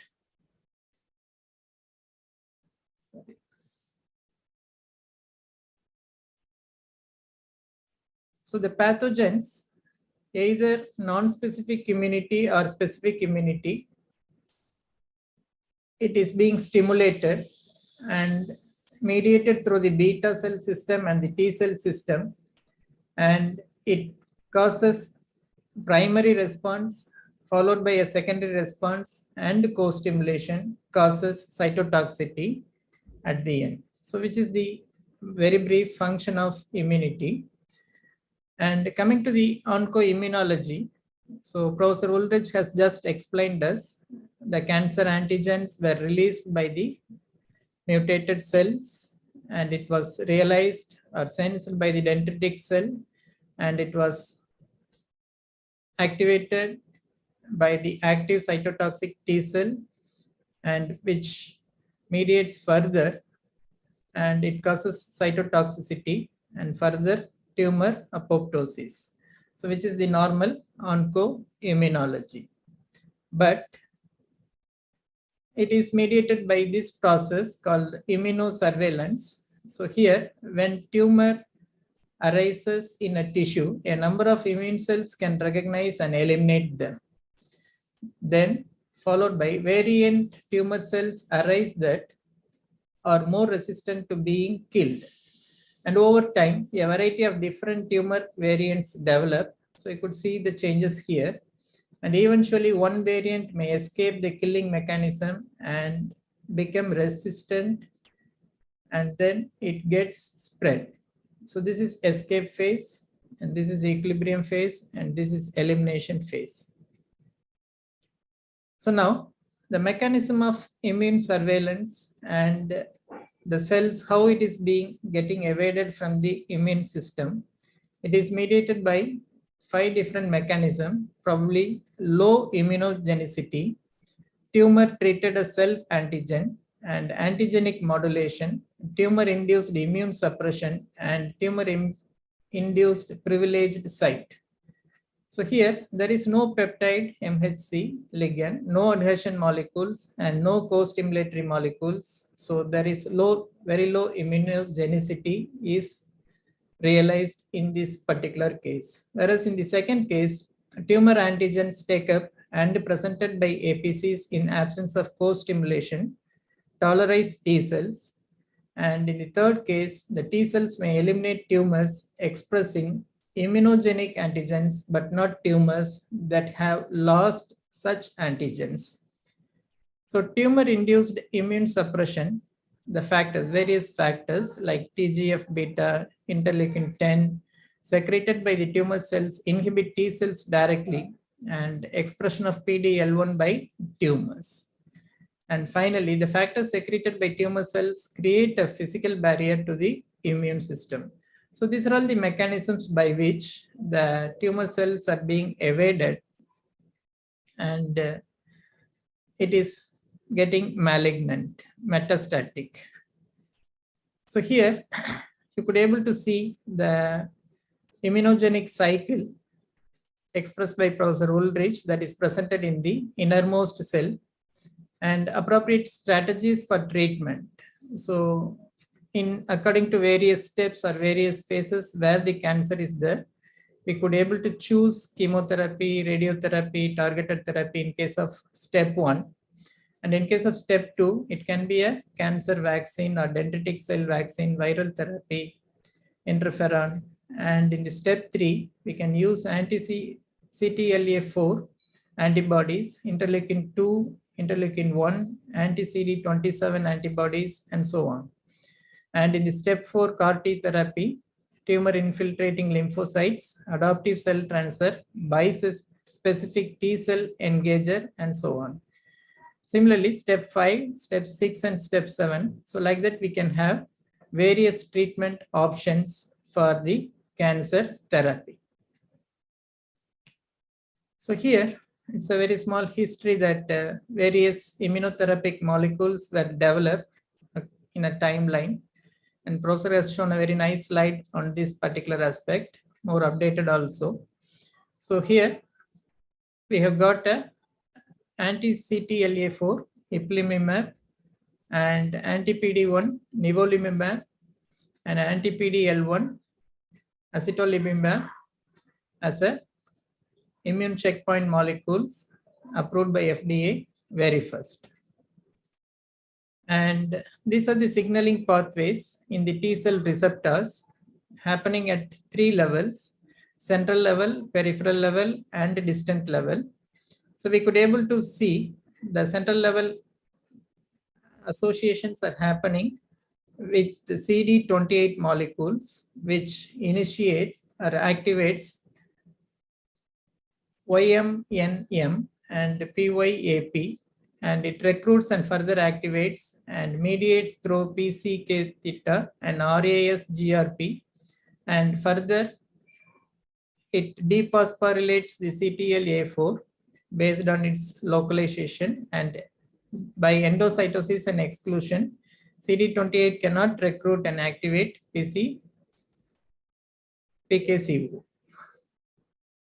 So this is the basic mechanism of T receptor signaling and co-signaling, but it happens very random, and the cell surface molecules requires optimum functional interactions to occur, and the formation of immune synapse is primary, and based on these interactions, the immune synapse is formed that forms the basis of the T receptor signaling. So this is a much more complicated pathway.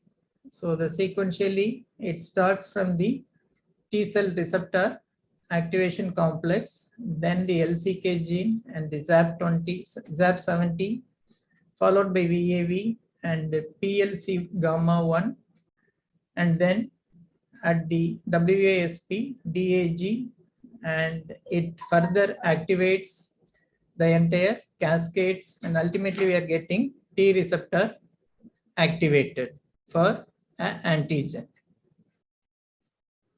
So these are various co-stimulation and co-inhibitory ligands and molecules that has been reported. And the next one is the Treg-T-con co-signaling interactions through multiple interfaces. So here you could able to see, so this is the it increases the suppression activities, and this increases the proliferation activities. So we may be able to block these molecules so that they can reverse the suppression and proliferation of cancer. And here we could able to see these ligands, B71, B7 BH, this B family ligands, so which causes competition and binding for specific ligands, and this competition causes immune chain immunoblocking. Sorry. So in this slide, we could able to see the stimulatory molecules as well as the inhibitory molecules presented in the earlier slides. So CD28, CD40, OX40 are the co-stimulatory molecules, and CTLA4, PD1, TIM3, LAG3 are the co-inhibitory molecules. So this is the pathway very nicely explained by Professor just now. So when we have the inhibitors in this CTLA and CD80 binding, so this activation pathway, sorry, this is the green one is the activation pathway, this is the inhibitory pathway. So it inhibits, and further the activation of T cell is getting sensitized, and we develop immunity to prevent cancer. And in case of CTLA pathway inhibition, a similar approach is happening in the PD1 pathway inhibition also. So here the inhibitor blocks the PDL1 and PDN1 interaction and helps in the activation of T cell. So now the CTLA4 expression and function is intrinsically linked based on the T cell activation. The CTLA4 is immediately upregulated with the help of signal 1, then it gets activated, but CTLA4 dampens TCR signaling through competition with the co-stimulatory molecule CD28 for the B7 ligands, for which CTLA4 has very high avidity and affinity. However, both B7-1 and B7-2 provide positive co-stimulatory signals through CD28, and competitive inhibition of both molecules by CTLA4 is necessary to effectively attenuate T cell activation. And CD28, CTL4, so here CD28 and CTL4 also display rapid binding kinetics with B7-1, and based on the differences in the binding strength allows for very swift competitive inhibition by CTLA4. In addition, upregulation of CTLA4 expression upon T cell activation contained in intracellular vesicles is very rapidly trafficked to the immunologic synapse. So the degree of CTLA4 recruitment to the immunologic synapse correlate directly with the TCR signal strength. And once trafficked to the immunologic synapse, CTLA4 is stabilized by B7 ligand binding, allowing it to accumulate and effectively outcompete CD28. And CTLA4 attenuates positive co-stimulation by CD28, and this limits CD28 downstream signaling, which is primarily mediated by P1K and AKT. So here, so then as CTLA4 negative co-stimulation is intrinsically linked to the expression of B7 ligands and CD28 mediated positive co-stimulation, CTLA4 primarily functions to regulate T cell activity at sites of T cell priming in the secondary lymphoid organs. Also, CTLA4 attenuates T cell activation in the peripheral tissues, given that B7 ligands are constitutively expressed to varying degrees by antigen presenting cells and can also be expressed by activated T cells. So because of its central role in regulating T cell activation, negative co-stimulation by CTLA4 is critical for tolerance.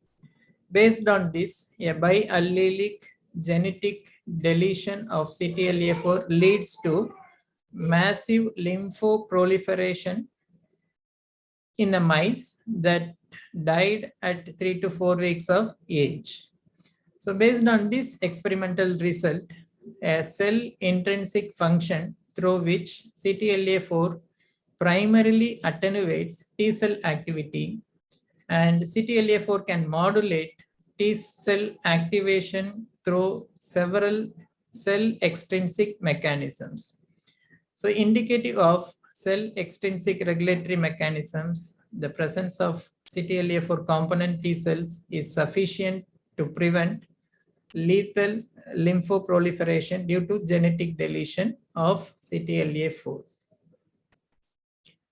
And the majority of cell extrinsic suppressive function of CTLA-4 is mediated through TREGs.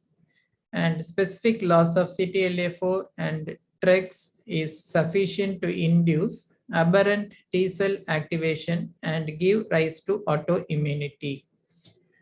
So therefore, Treg-derived CTLA-4 is necessary to maintain immunologic tolerance.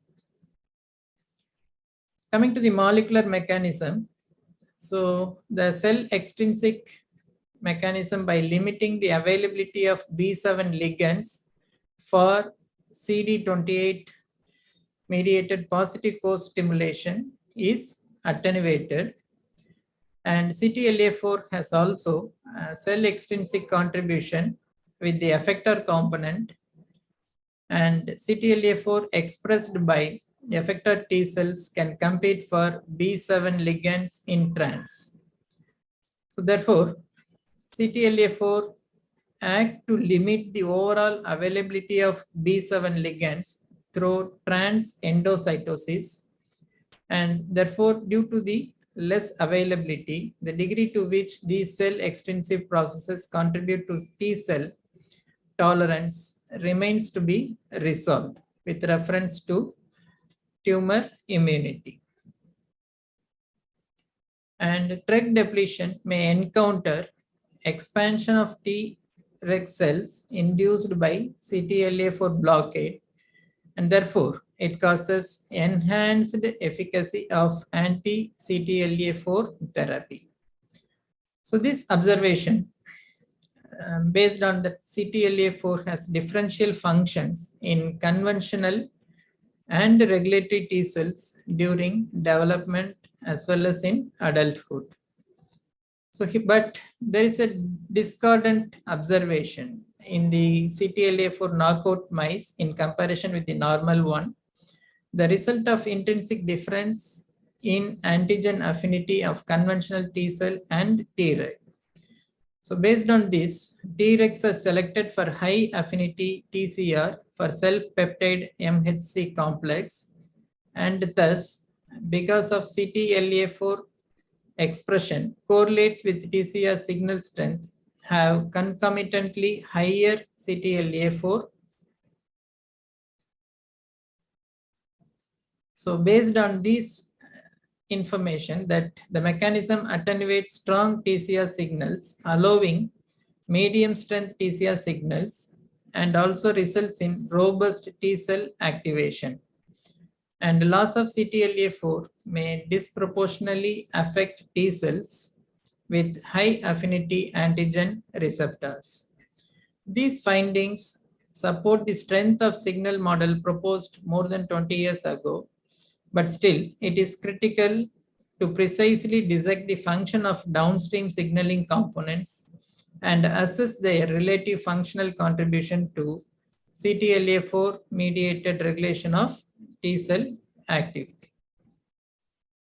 Further, the primary biological functions of PD-1 are to maintain peripheral tolerance and to maintain T cell responses within a desired physiological range, because the PD-1 and PD-L1 regulatory system is induced by immune responses, which forms the negative feedback loop to attenuate local cell responses, T cell responses, and minimize tissue damage. So PD1 regulates T cell activation through interaction with PDL1 and PDL2. PD1 is expressed upon activation of T and B lymphocytes, and as the expression of its ligands, which are widely expressed in non-lymphoid tissues, PD1 acts primarily to dampen T cell activation in the periphery. So subsequently, the PDL1 expression and to a lesser degree of expression of PDL2 is induced in response to the inflammatory cytokines such as IFN. So therefore, PD1 regulation to T cell activity occurs in response to the cytolytic and effector T cell function. Example, the CD8 cytotoxic T lymphocyte in a very inducible manner, and the engagement with PDL1 and PDL2, PD1 is thought to primarily transmit a negative co-stimulatory signal through the tyrosine phosphatase SHP2 to attenuate T cell activation. So the recruitment of SPH2 directly attenuates TCS signaling via dephosphorylation of proximal signaling of elements. So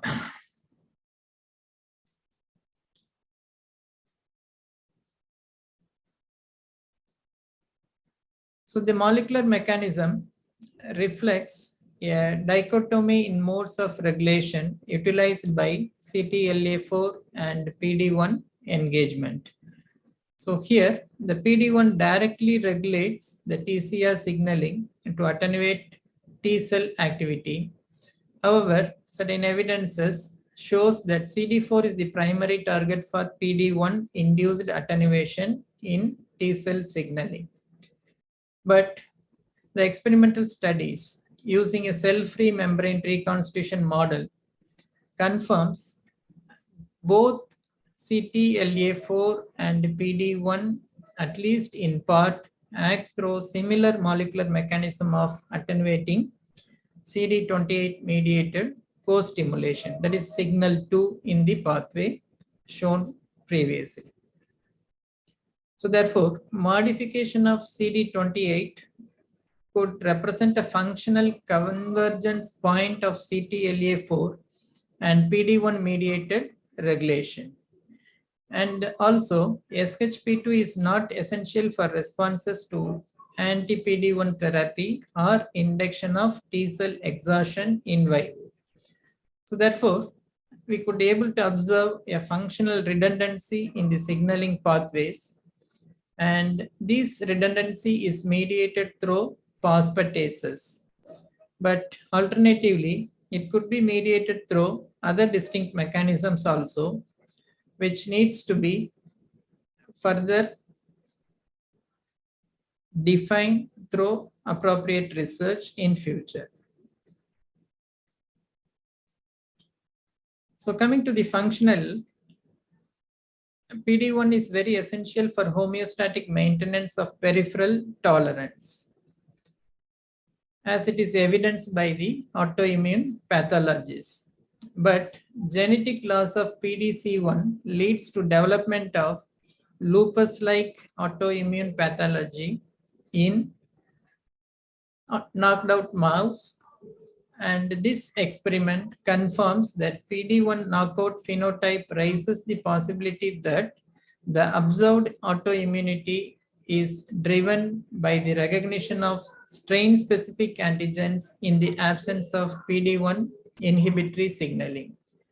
And however, this remains to be definitively tested. So it is a critical point that PD1 is often used as a marker for exhaustion, but it is not sufficient enough.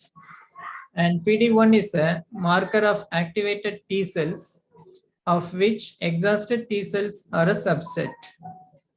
And these exhausted CD8 T cells are still able to contribute to anti-tumor immune responses, but are likely less potent on a per cell basis.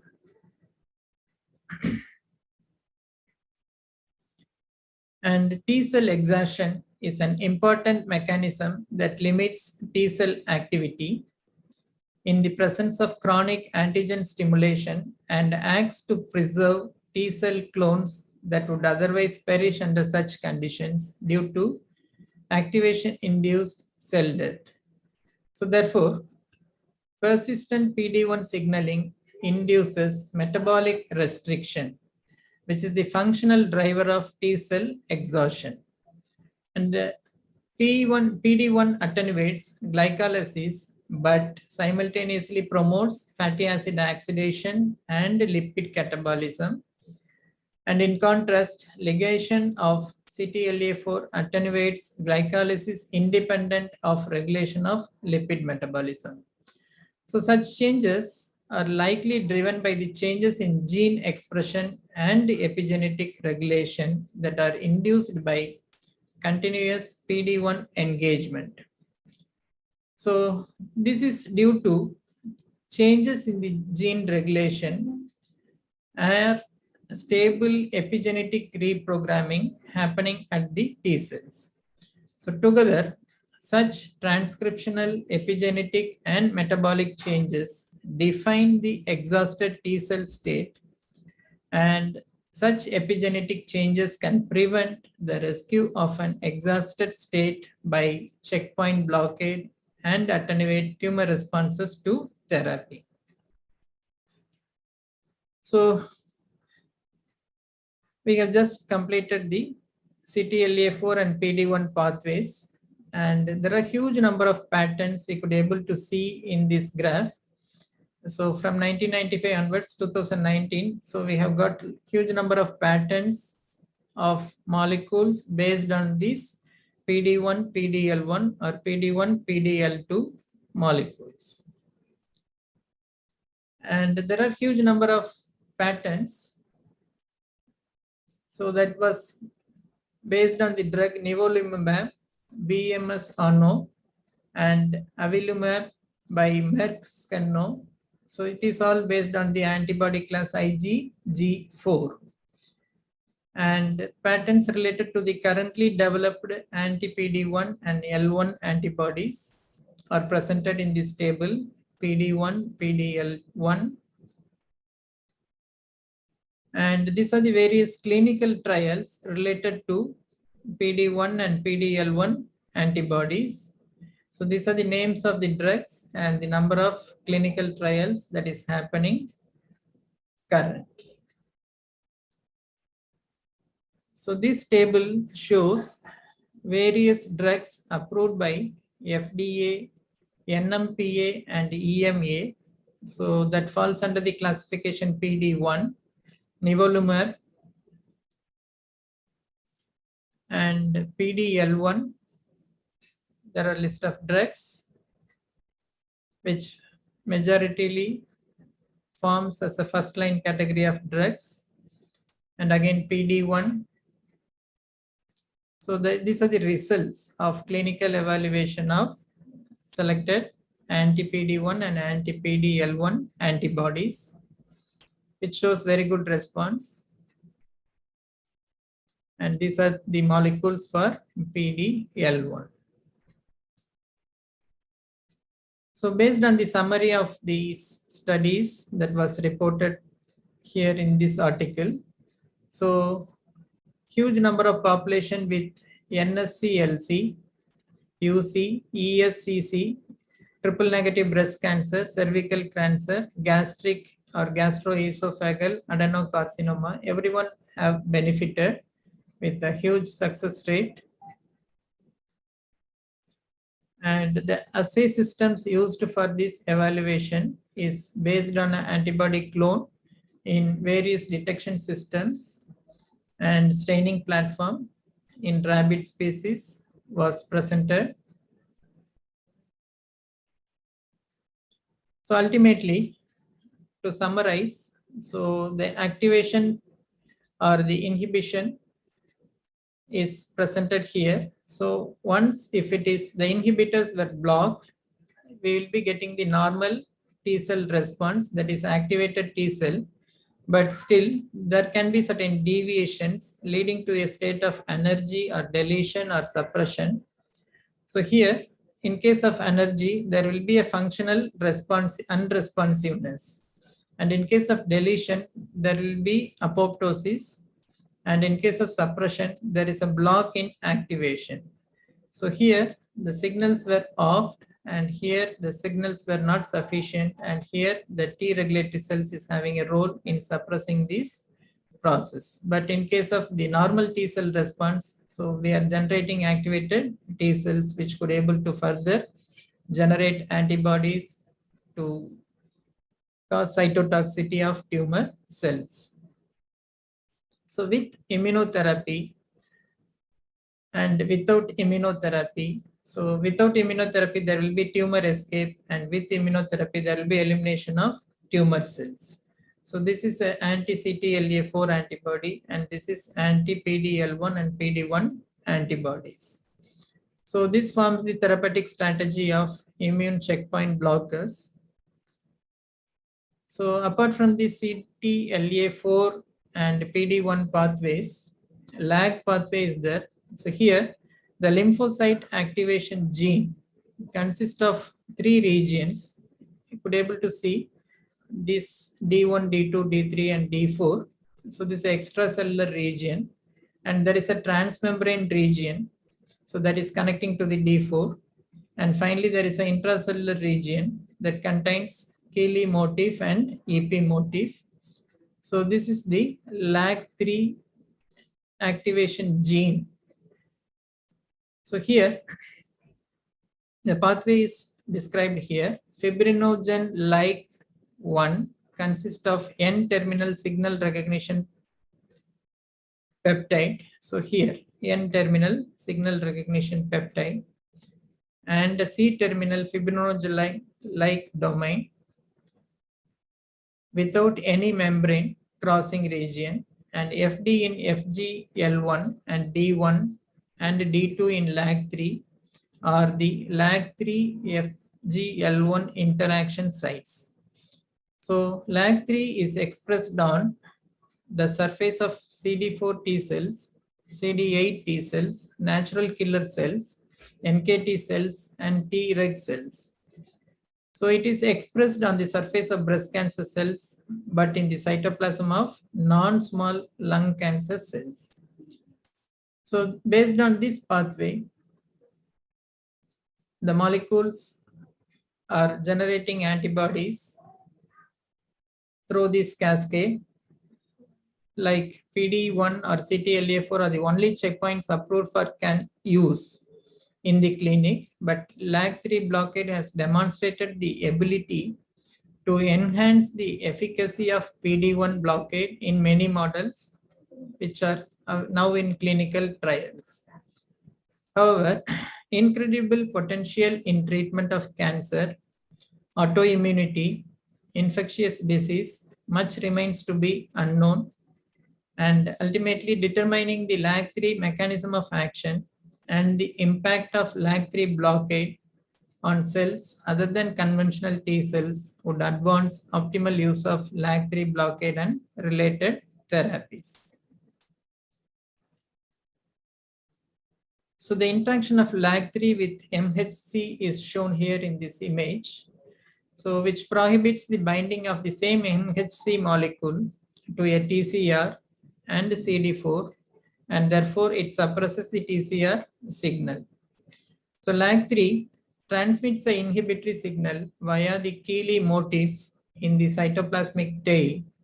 Cross-linking of LAG3 and CD3 TCR complex can impair T cell proliferation, cytokine secretion, and calcium ion flexes. So here, LAG3 also interacts with other 2 ligands, that is GAL3 and LSEC-TIM, expressed on melanoma cells to modulate CD8 T cell function within the TME. So therefore, LAG3 inhibits T cell activation collectively at other immune checkpoints, especially PD-1. So now, In this image, we could able to see the beneficial effect of LAG3 pathway in various types of cancer, starting from melanoma, Hodgkin's lymphoma, colorectal cancer, ovarian cancer, prostate cancer, breast cancer, and many other cancers listed here with a very high level of potency. And there is a huge research potential reported based on this LAG3 and FGL1 pathways. So there are few questions here. Are LAG3 and FGL1 expressed on the membrane or in the cytoplasm of the cells? So these kind of questions, all these questions can be answered either at expression level or interaction level or at the clinical application level. And LAG3 and FGL1 may induce immunotherapy resistance or not, and whether no FGL1 monoclonal antibodies are available clinically. So these kind of research avenues were shown by the authors in this article. So next comes the co-stimulatory role of B7H3, which plays a co-inhibitory role in anti-tumor immunity. So B7H3 inhibits the proliferation of CD4 and CD8 T cells and reduces the production of interleukin-2 and interferon gamma, possibly through the suppression of NF-κB, the nuclear factor of activated cells, and activator protein 1 mediated signaling pathways. So which consistently inhibits the T cell proliferation as well as interferon gamma, interleukin 13, 10, and 2 production. So in addition to its inhibitory effects on the T cell, B7H3 inhibits the natural killer cell activity, and it was found that the cancer stem cells utilize B7H3 to evade immune surveillance during head and neck squamous cell carcinoma initiation, development, and metastasis. So the suppressive immune microenvironment helps cancer avoid immune destruction. So there are various molecules contributes to the B7H3 pathway, the receptors and ligands, and which mediates either activation or inhibition of these immune cascades. So the therapeutic strategies based on B7H3 pathway is by targeting B7H3 through blocking monoclonal antibodies, or we could able to target B7H3 through ADCC, else we can target B7H3 through ADC, through BS-ABS, through bikes and trikes, and through small molecule inhibition, or with CAR T cells and CAR NK cells with anti-B7H3 therapies. And it can be combined with surgical treatment, radiofrequency ablation, interventional therapy, and electrical field treatment. So here, the B7H3 expression in multiple types of human cancers is shown here. And it shows maximum of 97% positive activity in clear cell renal carcinoma, followed by 96% in colorectal carcinoma, followed by 88% in primary hepatocellular carcinoma. So these are the various clinical trials currently in progress and completed or terminated based on the B7H3 pathways, based on the discussed therapeutic strategies. We could able to get negative co-stimulation versus checkpoint blockade. So this is probably due to either activation or attenuation or therapy. So if the consequences were given here in the tumor cell, if the inhibitor is properly working, then the T cell is getting activated. Suppose it is blocked, it is getting attenuated, and we are using an anti-PD-L1 molecule or anti-CTLA4 molecule, then we could able to initiate the T cell activity, and which can be used for therapy. Similarly, other additional therapeutic mechanisms were also provided here, so which could be useful for clinical purposes. So that is antibody dependent depletion of regulatory T cells, or PD-L1 APC or another immune cell, and tumor infiltrating APC. So these can be the additional therapeutic mechanisms that we could able to use. So it is thought that anti-CTLA4 and anti-PD-1 primarily act at different stages of cancer immunity cycle. But conceptually, the current model posits that CTLA4 blockade primarily acts at the sites of priming in which CD28 positive co-stimulation is involved, which causes tumor draining at lymph node, whereas PD-1 blockade primarily acts at the inflamed peripheral tissues, example, tumor. And CD28 co-stimulation is necessary for the responses to PD-1 blockade in the settings of both viral infection as well as tumor rejection. Additional positive co-stimulation is required for therapeutic efficacy despite prior activation. And the mechanisms of PD-1 and CTLA4 blockade and of normal biological functions are highly complex and not clearly fully understood, which requires further research. So here, based on the cellular mechanism of combination of anti-CTLA4 and anti-PD-1 therapy, we could able to model the therapeutic response. So here we could able to see a very enhanced co-stimulation at priming. So when the draining lymph node and tumor is positioned in the cis place at priming stage, and in the trans stage, it causes enhanced co-stimulation and CD4 help. Similarly, same cell types at different tissue sites, it causes increased co-stimulation over a long duration, whereas different cell types and different tissue sites caused enhanced co-stimulation and CD4 help.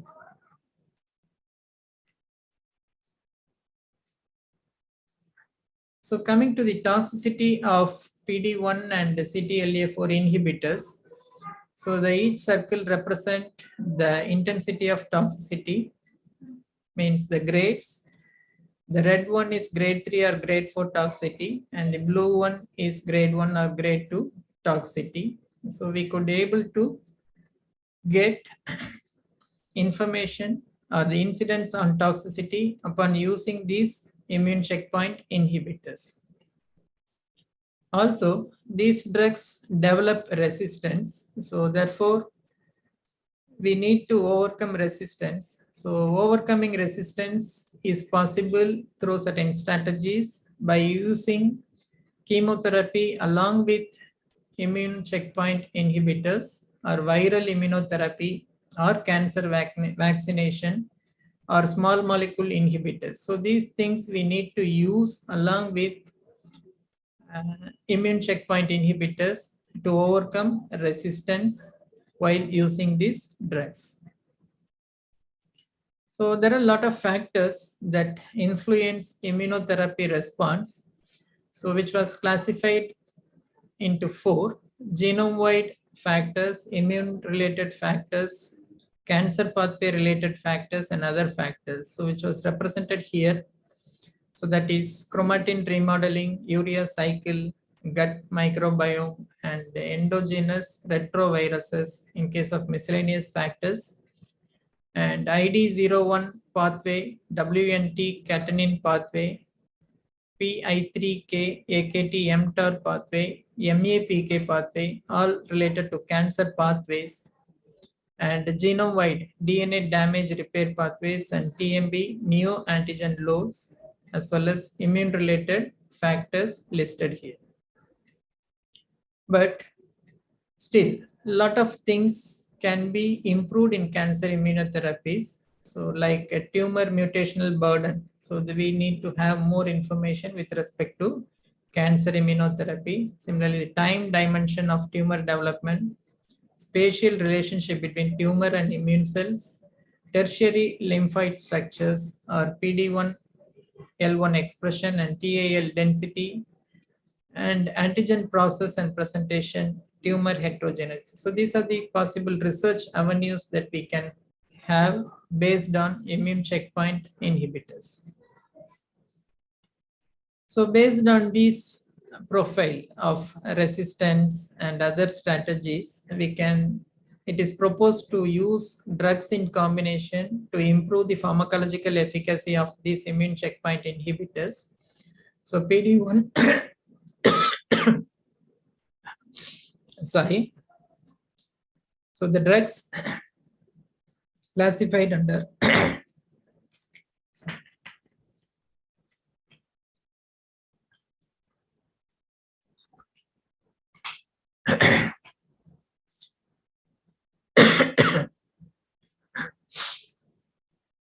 so the drugs classified under PD-1, PD-L1, CTLA-4 can be combined for the cancer therapy as proposed here in order to have synergistic pharmacological response. So in order to enhance the antigen presentation by dendritic cells, we can use antigen coupled to DC targeting molecules, and we can mobilize the dendritic cells as well as incorporating the B7 family of co-stimulatory molecules, antigen specific engineered vaccines, incorporation of dendritic cells. So all these things will contribute for the enhanced antigen presentation by dendritic cells. When comes with enhanced traffic and the activity of tumor specific T cells at the site of metastasis, we can use immunotherapy along with blockade of anti-apoptosis pathways in tumor, so which was presented here. So these are the various combination strategies. So here, this scheme proposes some therapeutic approaches based on the blockade of TN natural killer cells along with immune check blockers. So number one, possible double blockade, effect of IC activation, blocking of either T or NK cells, and then double blockade of T and NK IC cells, and in association with epigenetic drugs. So here, so this is the T cell PD-L1 inhibitor. So here the tumor escape is possible. So it can be inhibited by using NK inhibitors like KIRs, CLIRs, LIRs, etc. And also the TIC blockers therapy in case of tumor killing. So you can use NKIC blockers, and also double blockade by using combination of drugs along with the above, using epigenetic drugs also. So these are the various clinical trials with specific to metastatic melanoma, and it is currently ongoing, and presently in the third phase as well as in the second phase, and the plans were provided and the primary endpoints were also listed. So the expected results and the obtained results were presented in this table. So these are the ongoing clinical trials. So there are how many patients recruited and the ORR ratios, everything is reported here in case of RCC cancer. So this is with respect to metastatic and microsatellite stable CRC. So the clinical trials currently under process is reported. This one is for SCLC, and phase 1 or phase 2 trials is under progress. And the treatment arm and primary endpoint is listed here. And this is for NSCLC. It is presently in the first, second, and third phase. And the primary endpoints and treatment arms were also provided. And these are the ongoing clinical trials with esophageal cancer. And this is for the hepatocellular carcinoma. And this is for the neck and head and neck cancer. And the cold tumors are the one which forms a therapeutic challenge for immunotherapy. So cold tumors are nothing but the immune response is very poor because of lack of tumor antigens or APC deficit. So we need to convert these cold tumors into hot tumors. So in order to remove the brakes and in order to improve the efficacy of immune check blockers.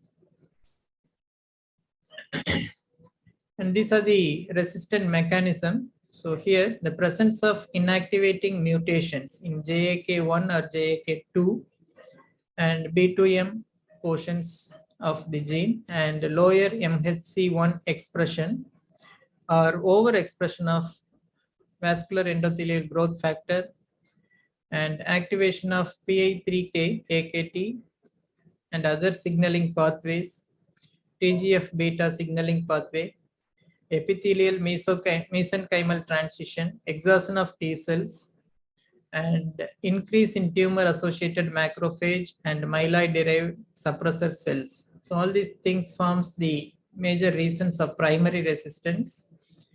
And inactivating mutations in the beta-2 microglobulin and increased PD-L2 expression on PD-L1, negative tumor cells, and PD-L1 upregulation or JAK1/2 mutation forms the major reasons for the secondary resistance. Coming to the adverse effects of using immune checkpoint blockers, it is cutaneous, rash, pruritus, vitiligo, and in the gastrointestinal, it causes diarrhea, colitis, and in neurology, it causes neurological diseases, and in the endocrine system, it causes hypothyroidism and hyperthyroidism, and in the lung, it causes pneumonitis, and in the liver, it causes hepatitis. So the statistics of CTLA4 inhibitor and PD-1 inhibitor in terms of percentage is presented here in this table with respect to combination therapy of nivolumab and ipilimumab. So now the traditional drugs and the immunotherapeutic drugs were joined together for clinical use nowadays. Previously it was separate, we are using it separately, but now it is all merged together to get more pharmacological efficacy. And these are the blockade of immune checkpoints in cancer immunotherapy. So we have discussed CTLA4, PD-1 and PD-L1, LAG3, B7H3, and very scanty information is available for TIM3. So these are the various activating receptors as well as inhibitory receptors in terms of PD-1 and CTLA4 molecules. And these are the structures reported for the molecules PD-1 and CTLA4 structural features, similarly BTLA structural features. So the similarities and dissimilarities helps in designing novel inhibitors. And this is the SHP2 structure and DGK alpha structure. So in order to develop such immune checkpoint inhibitors, we can use certain assays. So the number one is immunoscore.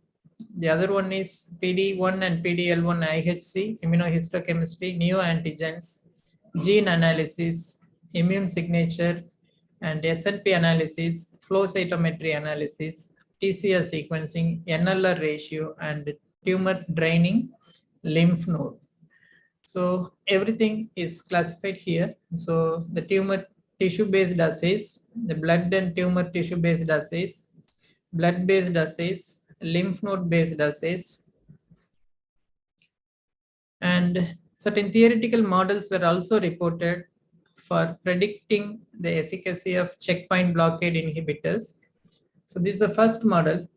The checkpoint blockade restores the positive co-stimulatory signaling to levels similar to those reached prior to attenuation. So in this model, enhanced efficacy due to checkpoint blockade would be primarily derived from an increase in the number of activated and cytolytic T cells. So you could be able to see in this graph. So this is the normal attenuation level and this is the maximum level. So it re-establishes normal levels of co-stimulation and therefore enhanced efficacy of drugs could be expected. So in the second model, increased positive co-stimulation due to blockade of negative co-stimulatory molecules lowers the effective threshold required for TCR signal strength. So this will also allow activation and expansion of weaker T cell clones, which are normally restrained because of low affinity and low avidity. So here, the insufficient signal for activation of weak antigenic clones under normal condition, which was increased by co-stimulatory threshold with the help of checkpoint blockade. And the third model, it is the checkpoint blockade leads to an increase in positive co-stimulatory signals beyond levels that are achieved in normal scenarios. So in this model, enhanced efficacy could be derived from increased number of activated T cells or acquisition of new or enhanced functional properties due to physiologic levels of co-stimulatory signaling. So maximum level is achieved with the checkpoint blockade with the help of this third model, which enhances positive co-stimulation beyond normal limits.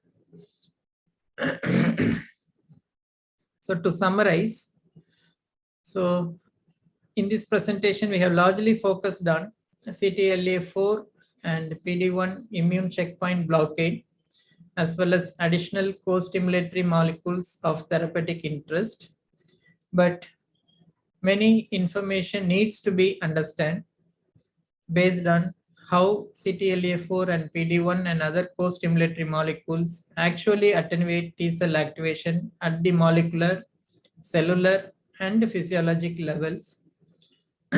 Such mechanistic insight into the biological functions of these molecules will be critical for the development of new approaches and continued improvement of immunotherapeutic strategies. Then, combinatorial therapies utilizing one or more immunotherapies will become standard of care for a better tumor therapy. So ultimately, immunotherapy has ushered cancer treatment into a new era.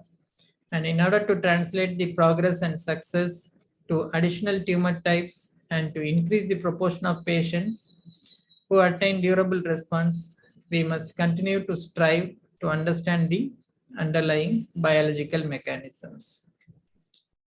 So let me conclude my presentation here. Thank you.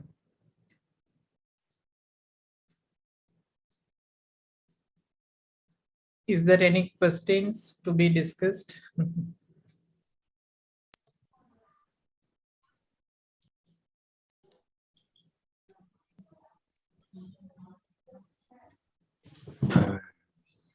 May I ask a question? And thank you very much for that wonderful talk. I would like to ask you whether you are aware of, India is a champion in biosimilars, no? Yes. And soon the first immune checkpoint blockers, ipilimumab, for example, will run off patent. So Yes. there is a possibility to produce biosimilars for ipilimumab. And this would obviously make immunotherapy much more available for much more patients in the world, because it's a very expensive therapy. Yes. Here in Europe, you pay for a patient under immunotherapy up to 20,000 euros a month. And biosimilars would greatly reduce that cost. Now, let's say, especially for countries who cannot afford the prices today. Are you aware of production of biosimilars in the immune checkpoint blocker field in India? Yes, there are few reports I have seen while preparing this presentation for the use of non-steroidal anti-inflammatory drugs and other anti-inflammatory drugs for immune checkpoint blockers or similars, biosimilars based on the drug repurposing concept. Probably there are a lot of avenues, as you said, as the patent is going to be, and we can reduce the expense with the existing drugs. So probably it is a very good research avenue for India. Especially. Yeah. Yes. Thank you. Thank you, sir. Thank you. Thank you.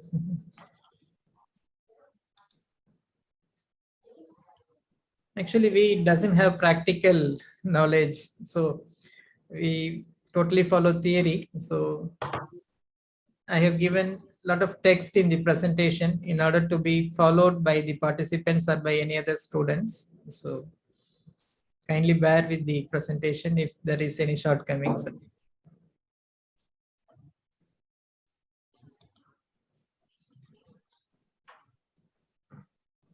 Yeah, maybe we have still a question that we haven't answered before. Yes, sir. Yes, sir. How to identify initial stage of cancer so we can prevent it to reach second, third stage. Yes, yes. But essentially, at present, we have early detection, for example, mammography, colonoscopy, and prostate exam that is recommended. And that can detect cancer at an early stage, but still it cannot completely avoid the risk of metastasis, because, as I told you in the last session, even a very small cancer can disseminate cells into the bloodstream or lymphatic vessels and form metastasis at a distant site. But that's what we have today. And for example, mammography has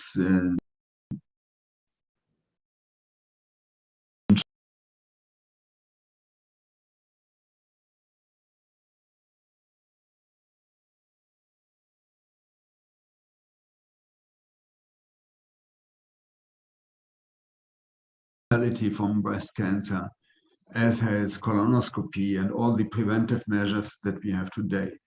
But maybe the main hope for the future would be to identify in the bloodstream cancer cells or DNA released from cancer cells in order to make an even earlier detection and in order to start pre-phase.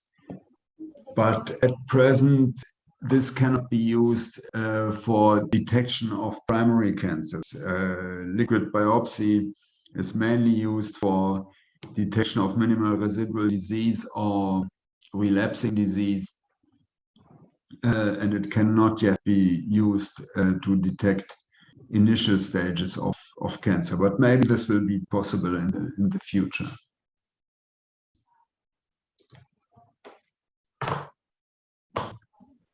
There is one more question, sir. Will you please help me to answer? Which cell lines in a mouse are sensitive to trial, TNF related apoptosis inducing ligand.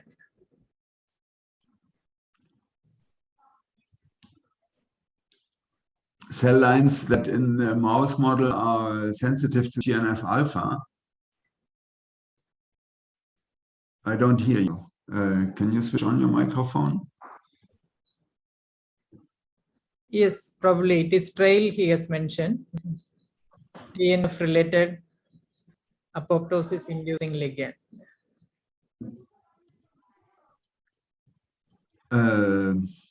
Yes, that might be an approach. Have you in vivo data on that?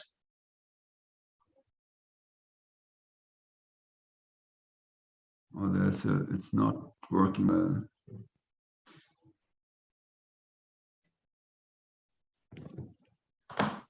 It's the connection is not stable. Okay. Do you hear me? Yes, I can hear you, sir. Okay, so I ask, okay. Now I see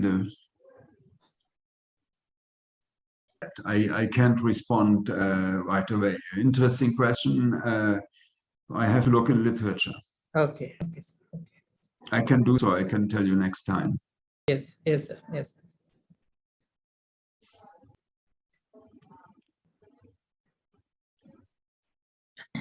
Is there any other questions from the participants to discuss with the professor?